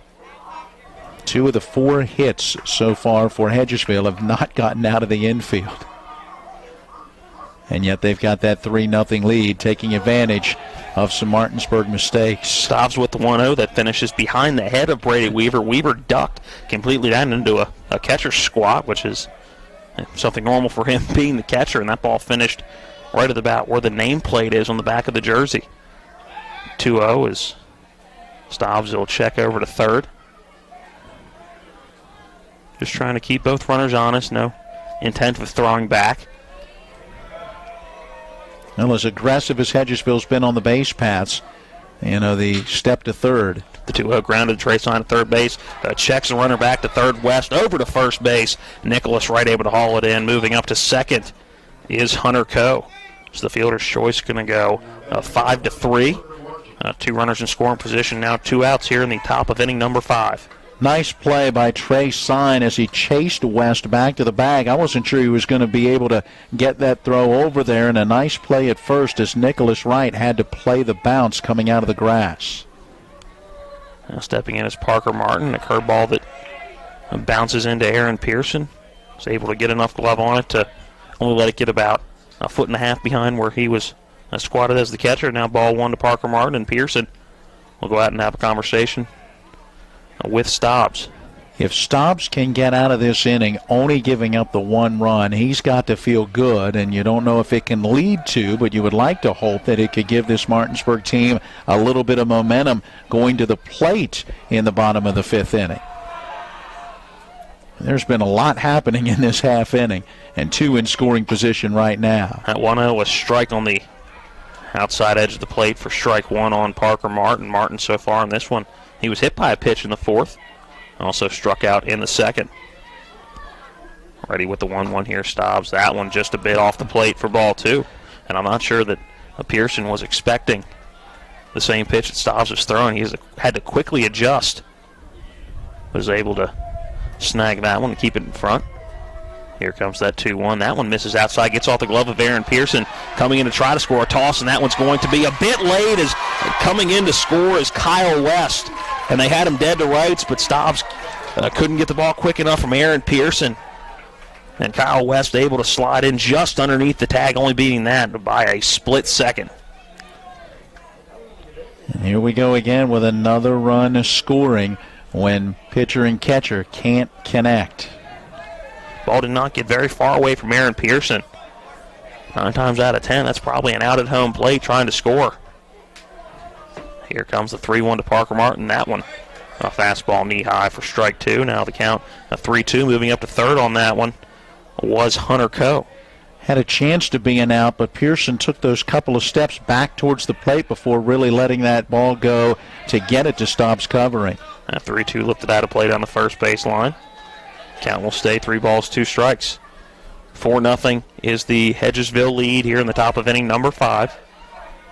Staub's ready with the payoff pitch again. Here's that 3-2. Here's a chopper to the left side. Sign has to leap. He's up with it. Fires across the first right, bringing it in. A 4-out number 3. 2 runs do cross here in the top of inning number 5. That extends Hedgesville's lead out to 4-0. While the bottom of the 5th, when we come back, this is high school playoff baseball on Talk Radio, WRNR and TV 10. When will I be able to retire? How do I make the most of the money I have? How do I leave a lasting legacy to my loved ones? I'm Philip McCoy, financial advisor with the Mirius Group, a private wealth advisory practice of Ameriprise Financial Services Incorporated. Call us today at 304-263-4343 to help you make the most of your financial future. Our office is located at 1270 Winchester Avenue, Martinsburg, West Virginia. Ameriprise Financial Services Incorporated, member FINRA and SIPC.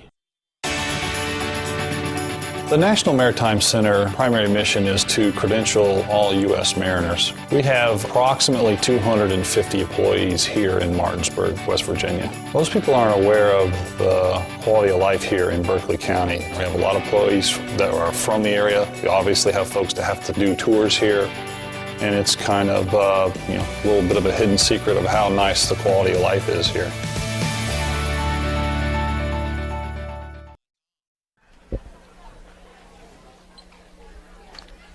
4-0, the Hedgesville Eagles ahead of Martinsburg here in the first official winners bracket game of sectional tournament action.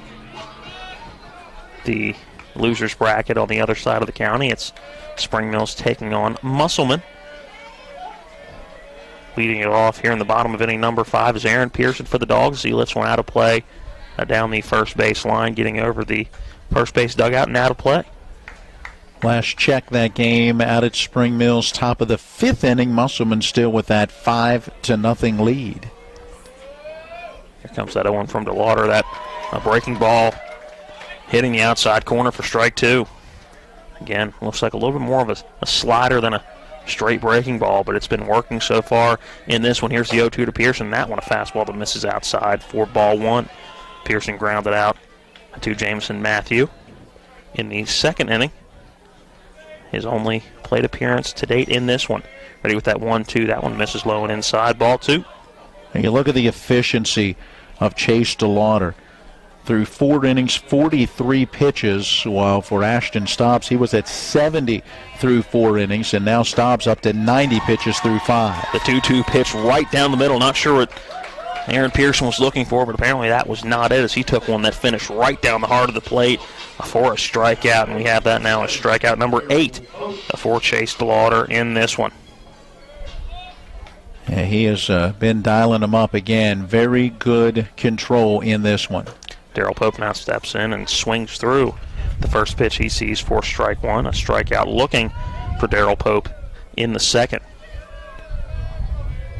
Cam Burnett standing in that on-deck circle as that 0-1 to Darrell Pope is lifted into right center field. Hunter Coe moving over, and that was going to drop in for a base hit, and the first base hit of the day for the Martinsburg Bulldogs, and they needed that one in a bad way. Yeah, great diving attempt by Hunter Coe. Just couldn't bring it in. Nice job by J.R. Luttrell, the right fielder, who was cutting over as well, to be there to back up on the play and make sure that Pope could only take that one base. So he's at first with that sinking single into right center. Only the second base runner of the game so far for Martinsburg. Cam Burnett now steps in and takes a strike about letter high on the outside third. Much to the dismay of the Martinsburg faithful, they thought that one was a little high and out of the zone. That only other base runner is Cam Burnett, who reached on a walk in the third on 4 straight pitches. Check back over to first base and got Darrell Pope. Pope a little slow on the move back over, didn't slide in at all. Thought he was going to get back by just stepping back on the bag, but able to apply the tag quickly as Jameson Matthew. And what a good pickoff move from Chase DeLauder. And just like that, the base runner for Martinsburg is retired.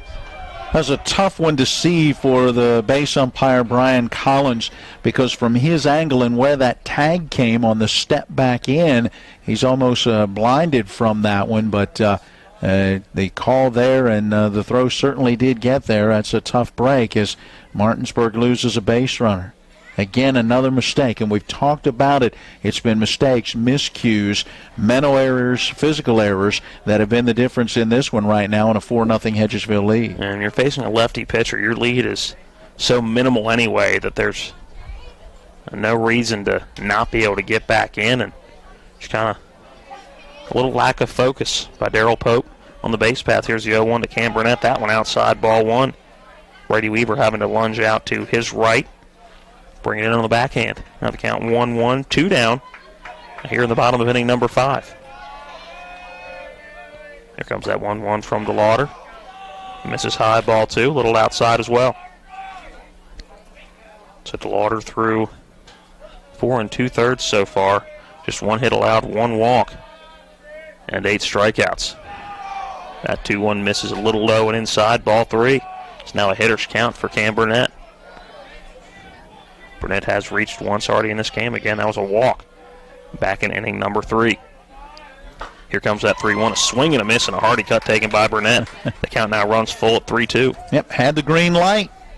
Offered up at that pitch, but could not make contact. Here comes the payoff pitch, that 3-2. That one lifted out of play behind home plate. And we'll see another. Matt, going back to the Jefferson game, the Cougars held to just 2 hits in suffering the 4-2 loss against Hampshire. Taylor Tennant went the distance, gave up the 4 runs, but none of the 4 were earned. The 3-2, a swing and a miss by Burnett. And he goes down on strikes. Strikeout number 9 in this one for Chase DeLauder. Martinsburg does get their first base hit, but Darrell Pope picked off at first base, so an unconventional 1-2-3 in this one. We'll go to the top of inning number 6 when we come back. It's Hedgesville 4, Martinsburg 0. Procter & Gamble brands are trusted in millions of living rooms, kitchens, laundry rooms, and bathrooms. P&G's Tabler Station plant in Martinsburg, West Virginia, is open and hiring. Candidates must be 18 years or older and possess a high school diploma or GED. No experience necessary. P&G offers an extensive list of benefits and starting wage of $17.50 an hour. To apply, go to pgcareers.com and search Plant Technicians, Martinsburg, West Virginia. Be part of P&G's most technologically advanced location in the world. When you're hurting, we're here. When things are confusing, we're here. When you need answers, we're here. Brown Funeral Home. We've been caring for families like yours for generations, since 1880. Whether you want to plan ahead or you need us now. Our families are precious to us, and so are yours. Brown Funeral Home in Martinsburg, Inwood, and Charlestown Ranson. We're here when you need us. Moving into the top of inning number 6 in a game that is rolling right along. For the most part, a pitcher's duel. Just an hour, not a minute and 10, an hour and 10 into this one. Game that started promptly at 7 o'clock. Now 8:10 as the sun completely set, lights taking full effect. Wind blowing out towards left field. Looking at the American flag next to the scoreboard. That scoreboard reads 4-0 Hedgesville. Set to lead it off is Jameson Matthews. He sends one foul down the third base line, hitting the netting right to the left of the dugout and in front of the home bleachers. It was 1 run in the top of the first for Hedgesville, 1 in the top of the third, and 2 last inning in the top of the 5th. Here comes that 0-1 to Jameson Matthew. That one misses high and inside. Ball 1. Matthew grounded into a fielder's choice in which he reached back in the 4th and popped out to the pitcher in inning number 2. Here comes that 1-1. That one lifted into the gap in left center. Burnett moving over, and he will camp under it for out number 1. That ball looked like it had a gap, 1 bounce on the wall all over, but a good job by Cam Burnett moving over and making the play look very routine in left field. Yeah, Burnett seemed to be shaded just a little bit towards left to center as opposed to maybe being more towards the line. He's got good speed and got a good jump on that one, was able to get there. They'll bring up Tyler Bubb. Bubb's 3rd at-bat of this ball game. First pitch to him, a strike. That belted high on the outer third.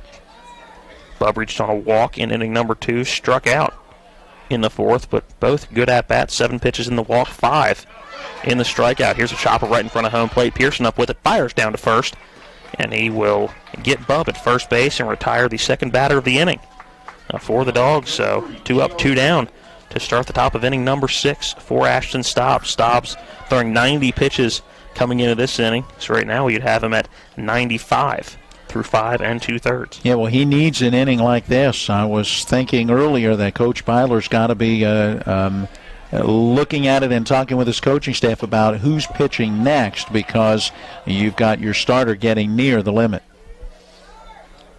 J.R. Luttrell takes ball 1.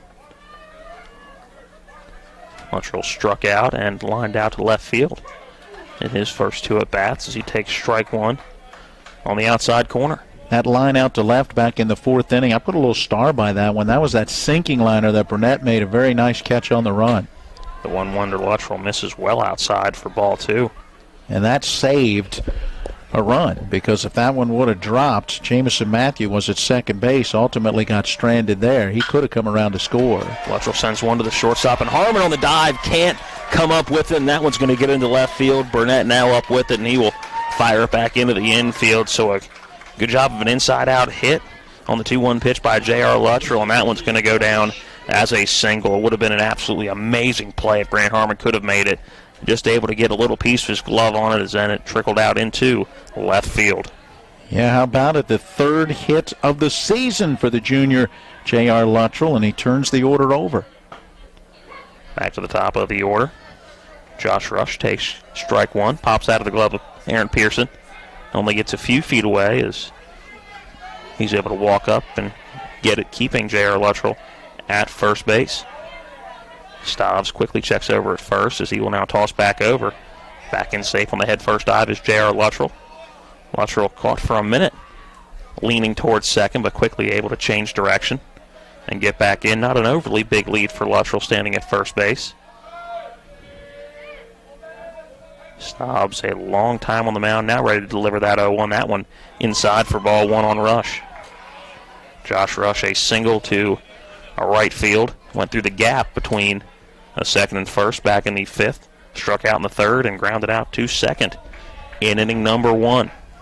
Check back over to first and again. And you saw J.R. Luttrell leaning a little bit towards second, but quickly able to change direction. Dive back in well ahead of the throw. And Ashton Stobbs paying a lot of attention as there goes Luttrell to second. This one hit right back up the middle. Harmon over on it, gets it on the couple of bounce over to first base. Nicholas Wright able to keep his foot on the bag just for a brief second before having to pull off. But he does retire the batter. So 1 single in the inning, but nothing doing for Hedgesville in the top of inning number 6. Luttrell will end up stranded at first. Technically in our scorebook, he was off on that pitch, but could not get to second. Josh Rush is going to ground out 6-3. Bottom of the 6th, when we come back, it's Hedgesville 4, Martinsburg 0. If you hang the WVU Medicine sign, certainly has helped take us to another level. Evolving what we try to do as physicians and as a health system and organization is the mission of WVU Medicine, and it's an exciting mission to be a part of.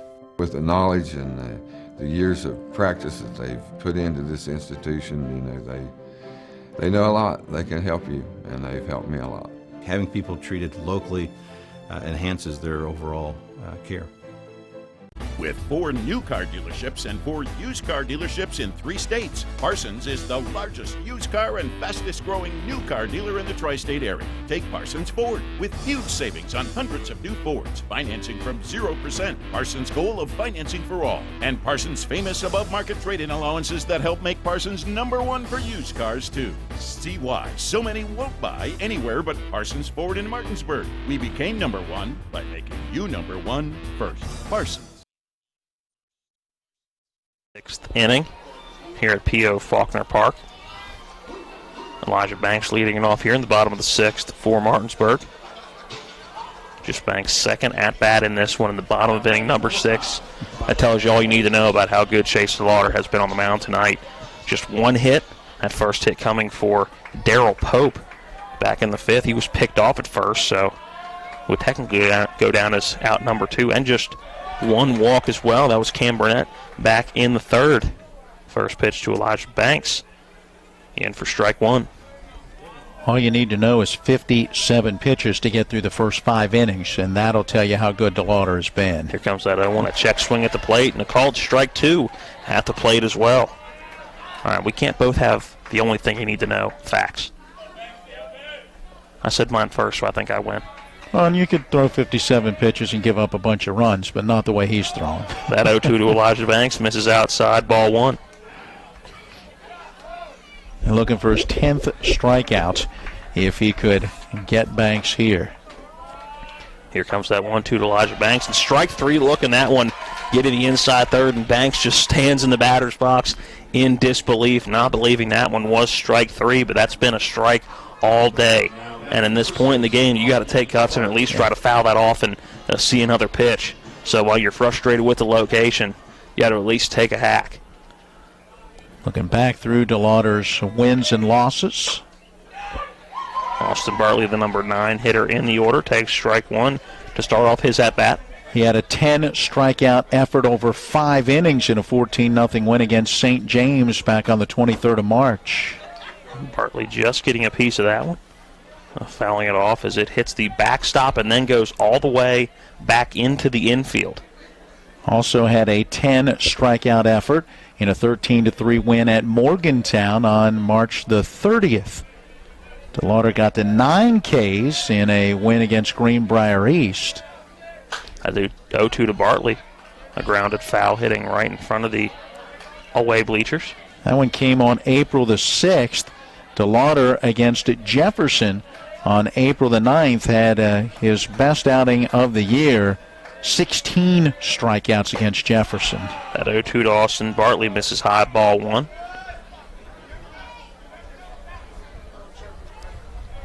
So DeLauder into double figures in strikeouts one more time with 10 in this one. That 1-2, a little flare to the right side. Parker Martin running in, but Bartley's going to beat it out. No throw warranted. That one just off the end of the bat and diving quickly right in front of the second baseman, Parker Martin, who had to hit a full-on sprint to come in and get that one. And Austin Bartley had basically got to first base before that one even hit the ground. Yeah, almost an excuse me type of base hit as he just got the bat on the ball, popped it up. No chance for DeLauder to get to it as the left-hand pitcher kind of goes off the third base side of the mound, and so not much that Martin could do at second either. See a very short lead by Bartley over at first base. Grant Harmon up to bat now, grounds 1 to first. Jameson Matthew flips it to second. That's going to be the only out. A double play opportunity, but Matthew had a double clutch a little bit, so it's going to go down as a fielder's choice. Make that 3-6 on a sharp hit ball off the bat of Grant Harmon for out number 2. You know, I wondered for a moment when he had a little bit of trouble kind of getting that ball out of his glove if he would not just go ahead and step on first and make sure of the out. But a nice play by Matthew to stay with it and make an accurate throw around the runner to get the lead runner. Strike 1 to Nicholas Wright. It's a very sharply hit ball, which probably gave Jameson Matthew a little bit more time than he would usually have to make that throw over to second. Bartley not a huge lead at first either.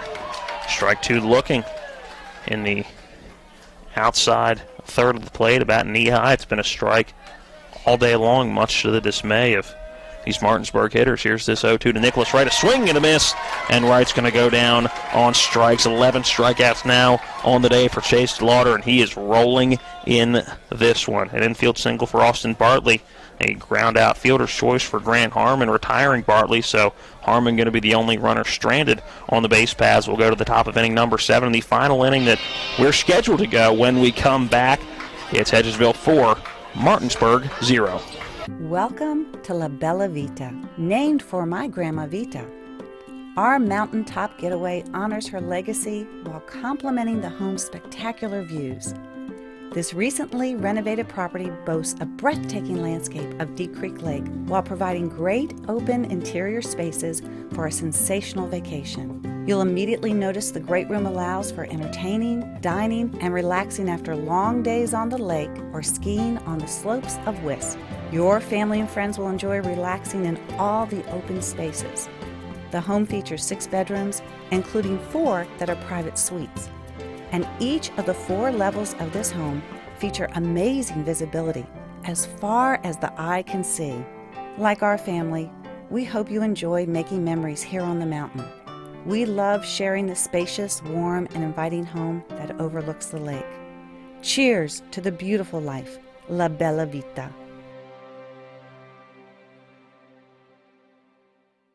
Baseball, RPO Faulkner Park, in the top of inning number 7. It's the number 2 seed Hedgesville with the 4-0 lead over the 1 seed Martinsburg Bulldogs. As we go to the 7th, back in with the play-by-play, Matt Miller. Thank you, Matt Crawford. Thanks to Caleb Valero, our studio engineer and producer, and John Alderton, our TV10 cameraman. Chase DeLauder stands in, top of the 7th underway. Ashton Stobbs back out there. We had him at 101 pitches coming into the inning, and he misses outside with ball 1 to DeLauder. Senior starting pitcher in that left-hand box will take this one just a bit up and away. 2-0. He walked in the first, reached on an infield single in the third, and reached on an error to short in the 5th. So he's been on every time. He swings and sends a high drive deep into center field. Darrell Pope backpedaling on it now, comes in a few steps and makes that grab. Well, that ball didn't carry quite as far as I thought it was coming off the bat, and watching Pope go back as he ultimately comes in and makes the grab. Yeah, I think Pope made sure he was back far enough that he can make a catch if he had to jog in a few steps. You could tell just by the trajectory of the ball coming off. It wasn't going to even have warning track power, I didn't think. But then again, I didn't think either one of those home runs for Musselman was going to get out last night, and they had back-to-back back in the second. Kyle West standing in, shows bunt, but takes the pitch down and in for ball 1. Wow, what's DeLauder going to do? He's sitting in the dugout. First time in the postseason. He's been retired. 5 for 5 yesterday, and on base is 3 times up in this one before that fly out to center. West grounds one on the right side of the infield. Ryan Barger, the second baseman, to his left, fields and throws, and the out recorded 4-3. And Ashton Stobbs has a chance to go the distance. I wasn't sure how he was going to get through this inning, as he would potentially reach 110 pitches and would then have to exit. But right now we'd have him right around 106. So he'll go to work on Hunter Coe. If he could get Coe, I think this may be the last batter he could face either way. Swing and a miss. Strike 1 to Coe. West, by the way, now 0 for 4, but does have a run batted in and a run scored after a fielder's choice. Coe swings through this one. 0-2. And you think Stobbs knew that he had to do this inning efficiently? And he hadn't lost anything either. I think that last pitch was as hard as any. Here's a swing and a slow roller, third base side, charging on its side. He's got it, throws on the run, no chance to get him. Hunter Coe will reach on the infield base hit. And I think with that only being 3 pitches, that puts him right at 110. That is now 3 infield base hits on this game for Hedgesville.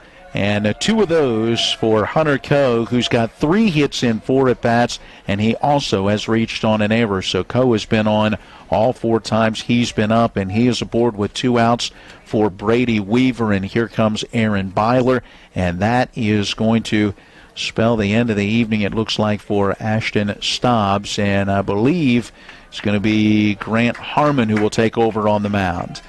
We do have a pitching change brought to you by Bears Repair at 904 Winchester Avenue in Martinsburg. Need an oil change or a complete overhaul? They do it all. For your automotive repair needs, call the certified mechanics at Bears Repair. Phone 304-262-0208. As Grant Harmon gets in his warm-up tosses, we take a 60-second break and then return to P.O. Faulkner Park. We are in the top of the 7th inning. 2 outs, a runner at first, and Hedgesville leading 4-0. Ron Hawker here. You have no idea what Johnny's goes through to bring you the best seafood around. We have snow crab clusters, shrimp, crab meat, fish, all the best seafood you want at Johnny's. It's a tough job out here, but our customers are worth it. Johnny's with 2 great locations, 1456 Winchester Avenue, Martinsburg, and Route 11 south in Chambersburg. The National Maritime Center primary mission is to credential all U.S. mariners. We have approximately 250 employees here in Martinsburg, West Virginia. Most people aren't aware of the quality of life here in Berkeley County. We have a lot of employees that are from the area. We obviously have folks that have to do tours here, and it's kind of a little bit of a hidden secret of how nice the quality of life is here.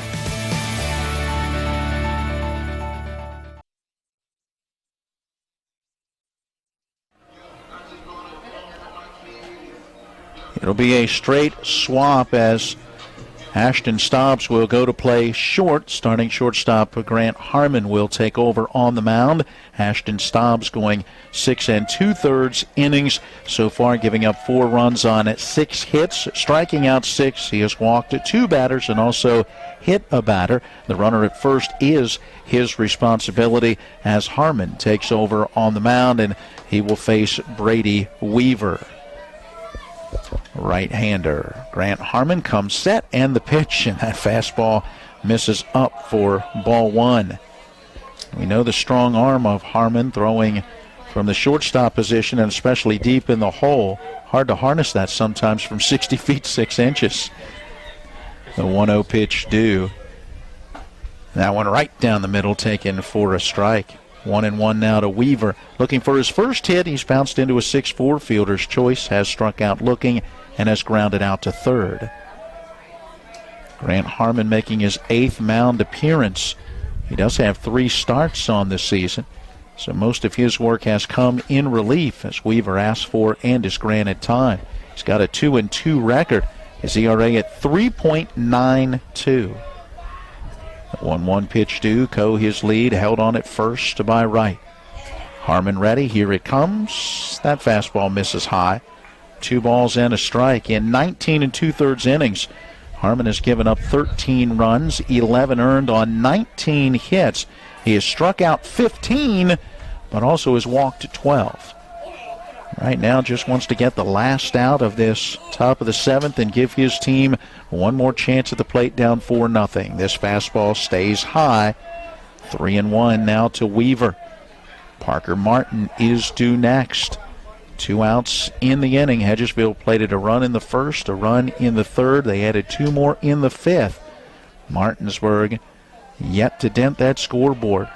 They have yet to get a runner to second base.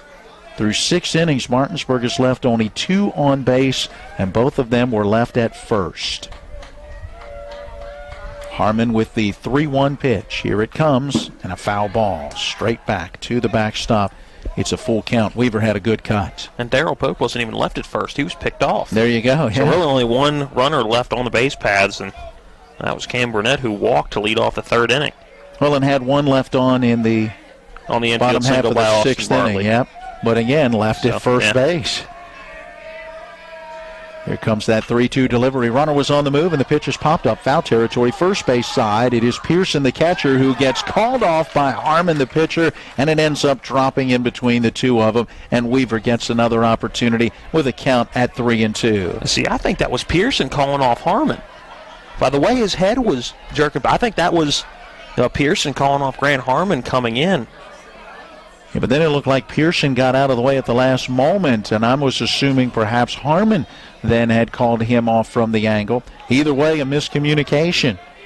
And the ball dropped in, and Weaver gets another chance at a 3-2 pitch. Coe with his lead at first with 2 outs can be off with the pitch to the plate. There he goes, and the pitch, a fastball just off the inside corner. That is ball 4. Pearson took a couple of steps towards the dugout hoping to sell that one. And that was very close compared to where we've had strikes on that inside corner throughout the evening. So a base on balls to Weaver, his 14th walk on the season. And that puts runners at first and second and brings up Parker Martin. Well, it would. Let's see who that is. Looks like a number 7, Ty Snyder. All right, so it is Ty Snyder being called on in a pinch hitting role here in this top of the 7th inning. Right-hand batter, and the first pitch to him, and a foul hung on to, no, that one bouncing off of Pearson. And the count at no balls and 1 strike to Snyder. Ty Snyder on the year, 12 for a 48, has driven in 9, has 5 walks, 13 strikeouts, a .250 batting average. Those walks good enough for a .321 on-base percentage. Well, you love the sportsmanship in this game as that one fouled off of Aaron Pearson. Apparently got up into that chest protector, then carried him down into the field of play. You got your plate umpire Jeff King taking a ball out to the pitcher, dusting off the plate. You got Nicky Brown calling the batter down. Everybody giving Pearson just an extra moment of time to make sure he's feeling okay. Now the 0-1 pitch on the way. Swing and a miss. Good pitch working low and away from the right-hand batter. Nothing in 2 the counts. Grant Harmon, comfortable with that fastball. He's throwing nothing but fastballs in his appearance so far. Is now 9 pitches. This will be pitch number 10. All 9 of them so far have been the fastball. Comes with a fastball again, just missing up and in. Snyder kind of backs out of the way of ball 1. Yeah, he had the plate. I think that one just a bit high. So now Harmon with a 1-2 pitch, runners at first and second. Here it comes, and it is popped up down the right field line into foul territory. Nicholas Wright, the first baseman, there. He's got it, and the side is retired. Good job by Grant Harmon coming in relief of Ashton Stobbs. He did walk a batter, but then gets the pop out to bring the inning to a close. Hedgesville does not score, and Martinsburg comes to the plate for their final at bat with the 3, 4, and 5 hitters due, and Hedgesville in front 4-0. It's the late nights. It's the early mornings. It's working in the sunshine and rain and snow. It's the dedication, the care, the hours of training that led to the winner's circle. It's our job, our passion, our lives. We are the horsemen. Procter & Gamble brands are trusted in millions of living rooms, kitchens, laundry rooms, and bathrooms. P&G's Tabler Station plant in Martinsburg, West Virginia, is open and hiring. Candidates must be 18 years or older and possess a high school diploma or GED. No experience necessary. P&G offers an extensive list of benefits and starting wage of $17.50 an hour. To apply, go to pgcareers.com and search Plant Technicians, Martinsburg, West Virginia. Be part of P&G's most technologically advanced location in the world. Now, last chance for the Martinsburg Bulldogs. Otherwise, they will be right back here tomorrow, and it looks like they would likely face the Musselman-Appleman, as Musselman playing the elimination game out at Spring Mills, and we'll give you a score in a moment. Ashton Stobbs to get it started in this 7th for Martinsburg, and Chase DeLauder on the hill delivers a fastball up and away for ball 1. They're in the bottom of the 5th out at Spring Mills, and Musselman leads 11-0. Stobbs takes this pitch high. No, pardon me, it was a strike. 1 ball and 1 strike. So 1-1 now on Stobbs, and Jeff King, our plate umpire, going down to talk apparently with Aaron Byler. I don't know if something was said from that direction regarding balls and strikes or what that situation is. I thought that last pitch perhaps was high, obviously. I said it was a ball, but it ends up 1-1. Short conversation. Byler turns and makes his way back towards the third base coaching area. I'm sure both got their point across, and possibly some words that can't be said on radio, and ready for the 1-1. Well, here we go, and that is a swing and a miss. Let's make it 1 ball and 2 strikes. Stobbs a ground out to third and a ground out to second. Awaits that 1-2, and the off-speed pitch wraps around that outside corner. That is a ball. It's even up 2-2. You were really waiting to call a ball since you thought that 1-0 was a ball. I needed it to even things back out for me on my score sheet. On the 2-2, Stobbs with a swing and a miss. 12 Ks now for Chase DeLauder. 1 down in the Martinsburg 7th. It'll bring up Trey Sine. Just 2 hits so far for Martinsburg. 5 hits what they had yesterday, but able to produce 5 runs. Albeit they took advantage of some mistakes made by Musselman to help get a couple of those runs. And here's a pitch that is a called strike. Signage showed bunt, pulled back and taken what looked like a pitch up and in, and that is a strike. I'm sure the strike zone after the conversation with Byler may have expanded just a little bit. And for Coach Byler, not much you can say in that situation after that conversation down the line. Here's 1 down low and outside, 1 ball and 1 strike. Yeah, I think he said just about every word he can say to an umpire in this one.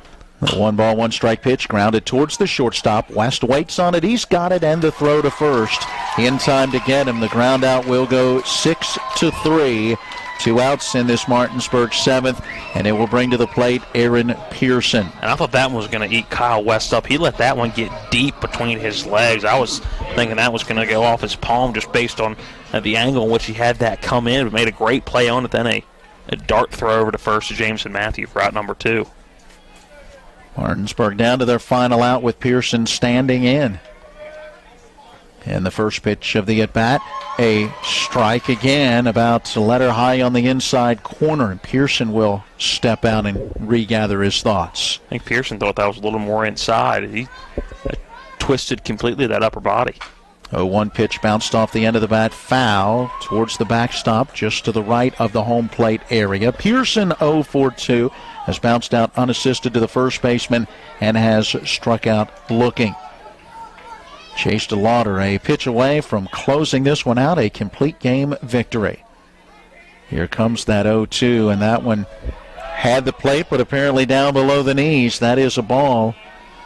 And I don't know how Pearson can take that pitch after that first strike, but he did take, and now the 1-2 is due. Here it comes. And it's a ground ball towards the first baseman. Matthew has it. He's going to take it to the bag himself, and Pearson is retired. And so are the Martinsburg Bulldogs, and the Hedgesville Eagles will stay in the winner's bracket as they jump into the driver's seat going for the sectional championship. They will be off tomorrow and will come back needing just one more win to claim that sectional title. Martinsburg will be right back here tomorrow, likely to face the Musselman Appleman, and then if they can win that one, would have to beat this Hedgesville team twice. So it's going to be a tough road for Martinsburg. We'll talk about that and more as we get into our post-game show, brought to you by The Final Score, with plenty of screens to watch the games, pool tables, trivia nights, and great food and drink selections. It's a great place to meet friends at The Final Score, 1517 Winchester Avenue, just south of Martinsburg. Again, your final in this one, it is Hedgesville 4 and Martinsburg nothing. Back with our postgame after this. When you're hurting, we're here. When things are confusing, we're here. When you need answers, we're here. Brown Funeral Home. We've been caring for families like yours for generations, since 1880.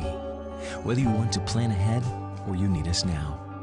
Our families are precious to us, and so are yours. Brown Funeral Home in Martinsburg, Inwood, and Charlestown Ranson. We're here when you need us. Welcome to La Bella Vita, named for my Grandma Vita. Our mountaintop getaway honors her legacy while complementing the home's spectacular views.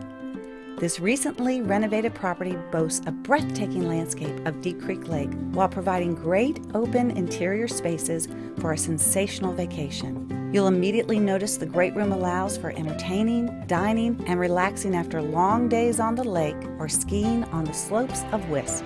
Your family and friends will enjoy relaxing in all the open spaces. The home features 6 bedrooms, including 4 that are private suites. And each of the 4 levels of this home feature amazing visibility as far as the eye can see. Like our family, we hope you enjoy making memories here on the mountain. We love sharing the spacious, warm, and inviting home that overlooks the lake. Cheers to the beautiful life, La Bella Vita.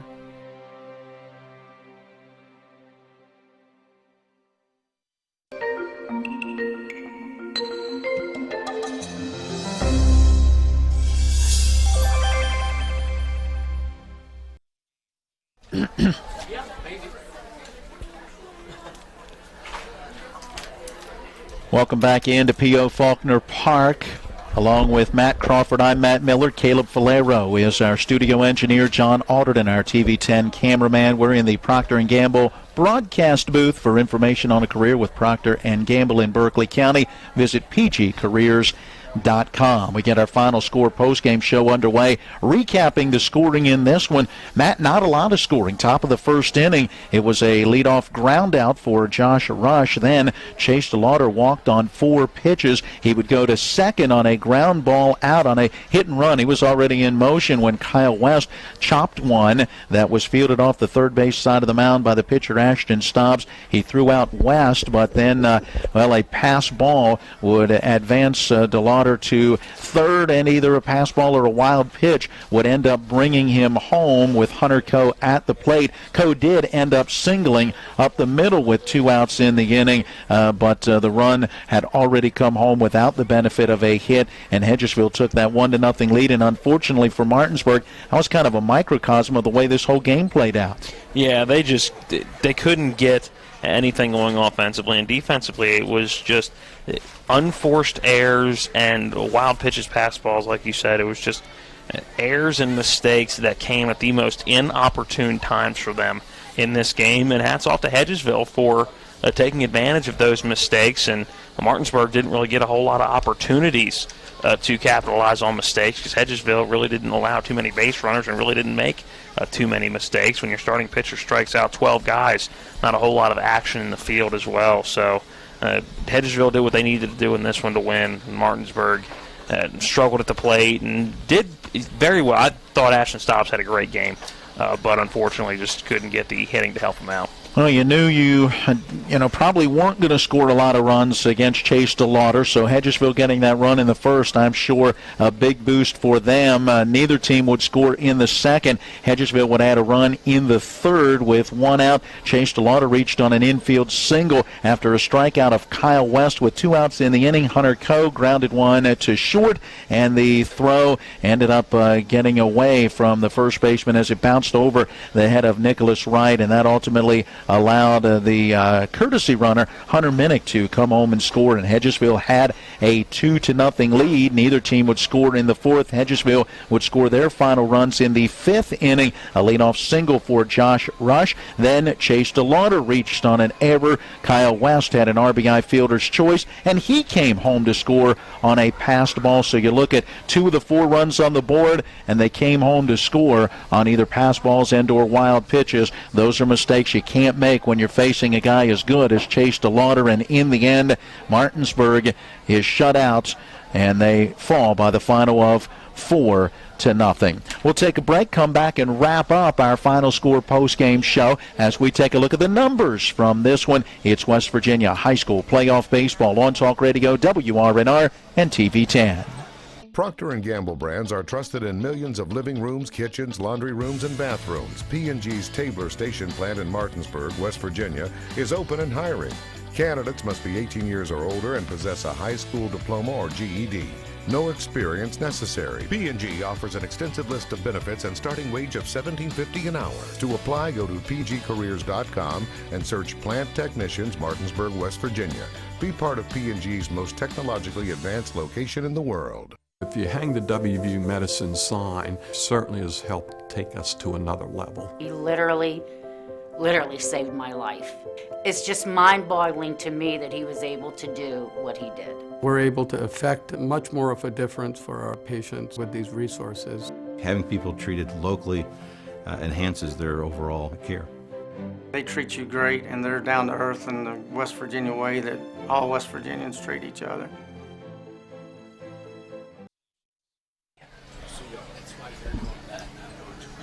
Well, back for a final time on the Final Score post-game show. Time to take a look at the numbers brought to you by Dynamark Atlantic Security, who remind you, don't become a statistic. Protect your family and home with the local alarm professionals at Dynamark Atlantic Security. They have the solutions to meet your needs and local monitoring, too. To learn more, call Ben Copenhaver at 304-671-2158.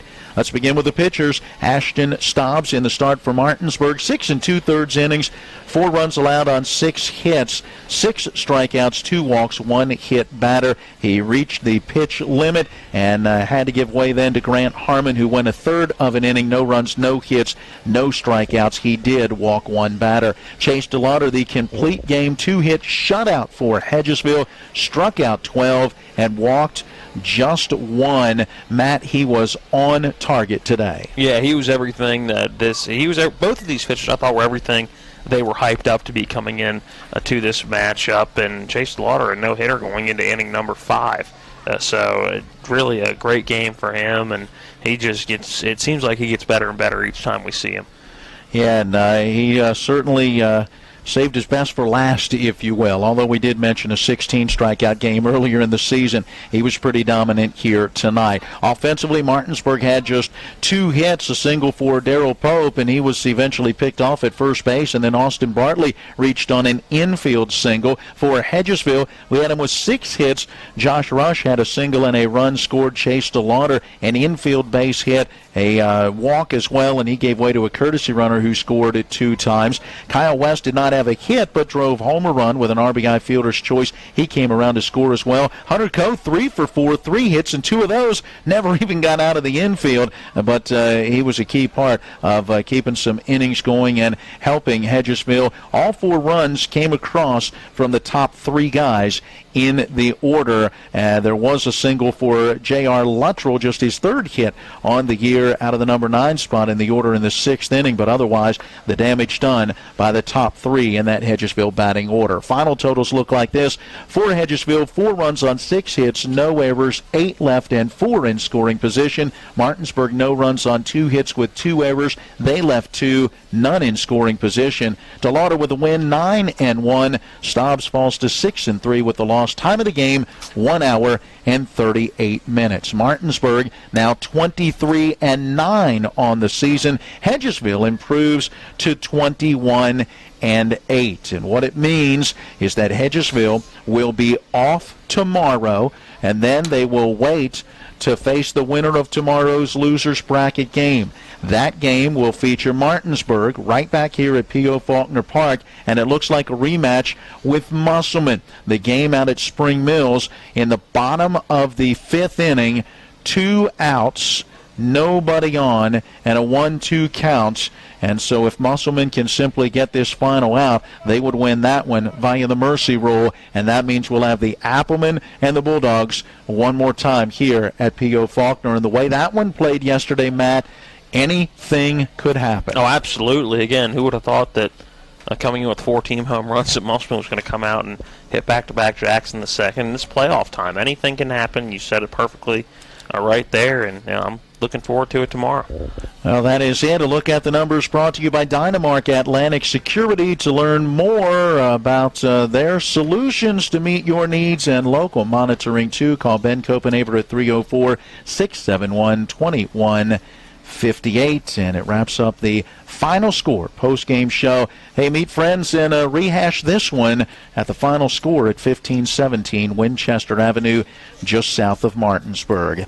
We will be here tomorrow, weather permitting. Right now, about a 50% chance of some shower, maybe thunderstorm activity. But as of right now, game time tomorrow will be at 7 o'clock. It looks like Musselman would be here at Martinsburg. Our pregame would get underway at 6:40 and Miller time at 5 o'clock. Well, the Washington Nationals already lost today, so we don't have to listen to the tail end of that game as they fell 7-3 in Milwaukee, swept in that series as they have now lost 4 in a row. And so we'll have CBS sports radio programming coming your way in just a moment. Thanks to our sponsors supporting our coverage of high school playoff baseball. We thank you for joining us at each of our broadcast and telecast entities. Thanks goes out to both head coaches providing information and interviews for the broadcast, and thanks as well to all the staff and folks here at P.O. Faulkner Park for their help and support and hospitality with our broadcast coverage. Caleb Falero is our studio engineer. John Alderton, our TV 10 cameraman. For Matt Crawford, I'm Matt Miller, reminding you tonight's final, Hedgesville 4 and Martinsburg nothing. Until tomorrow, so long, everyone.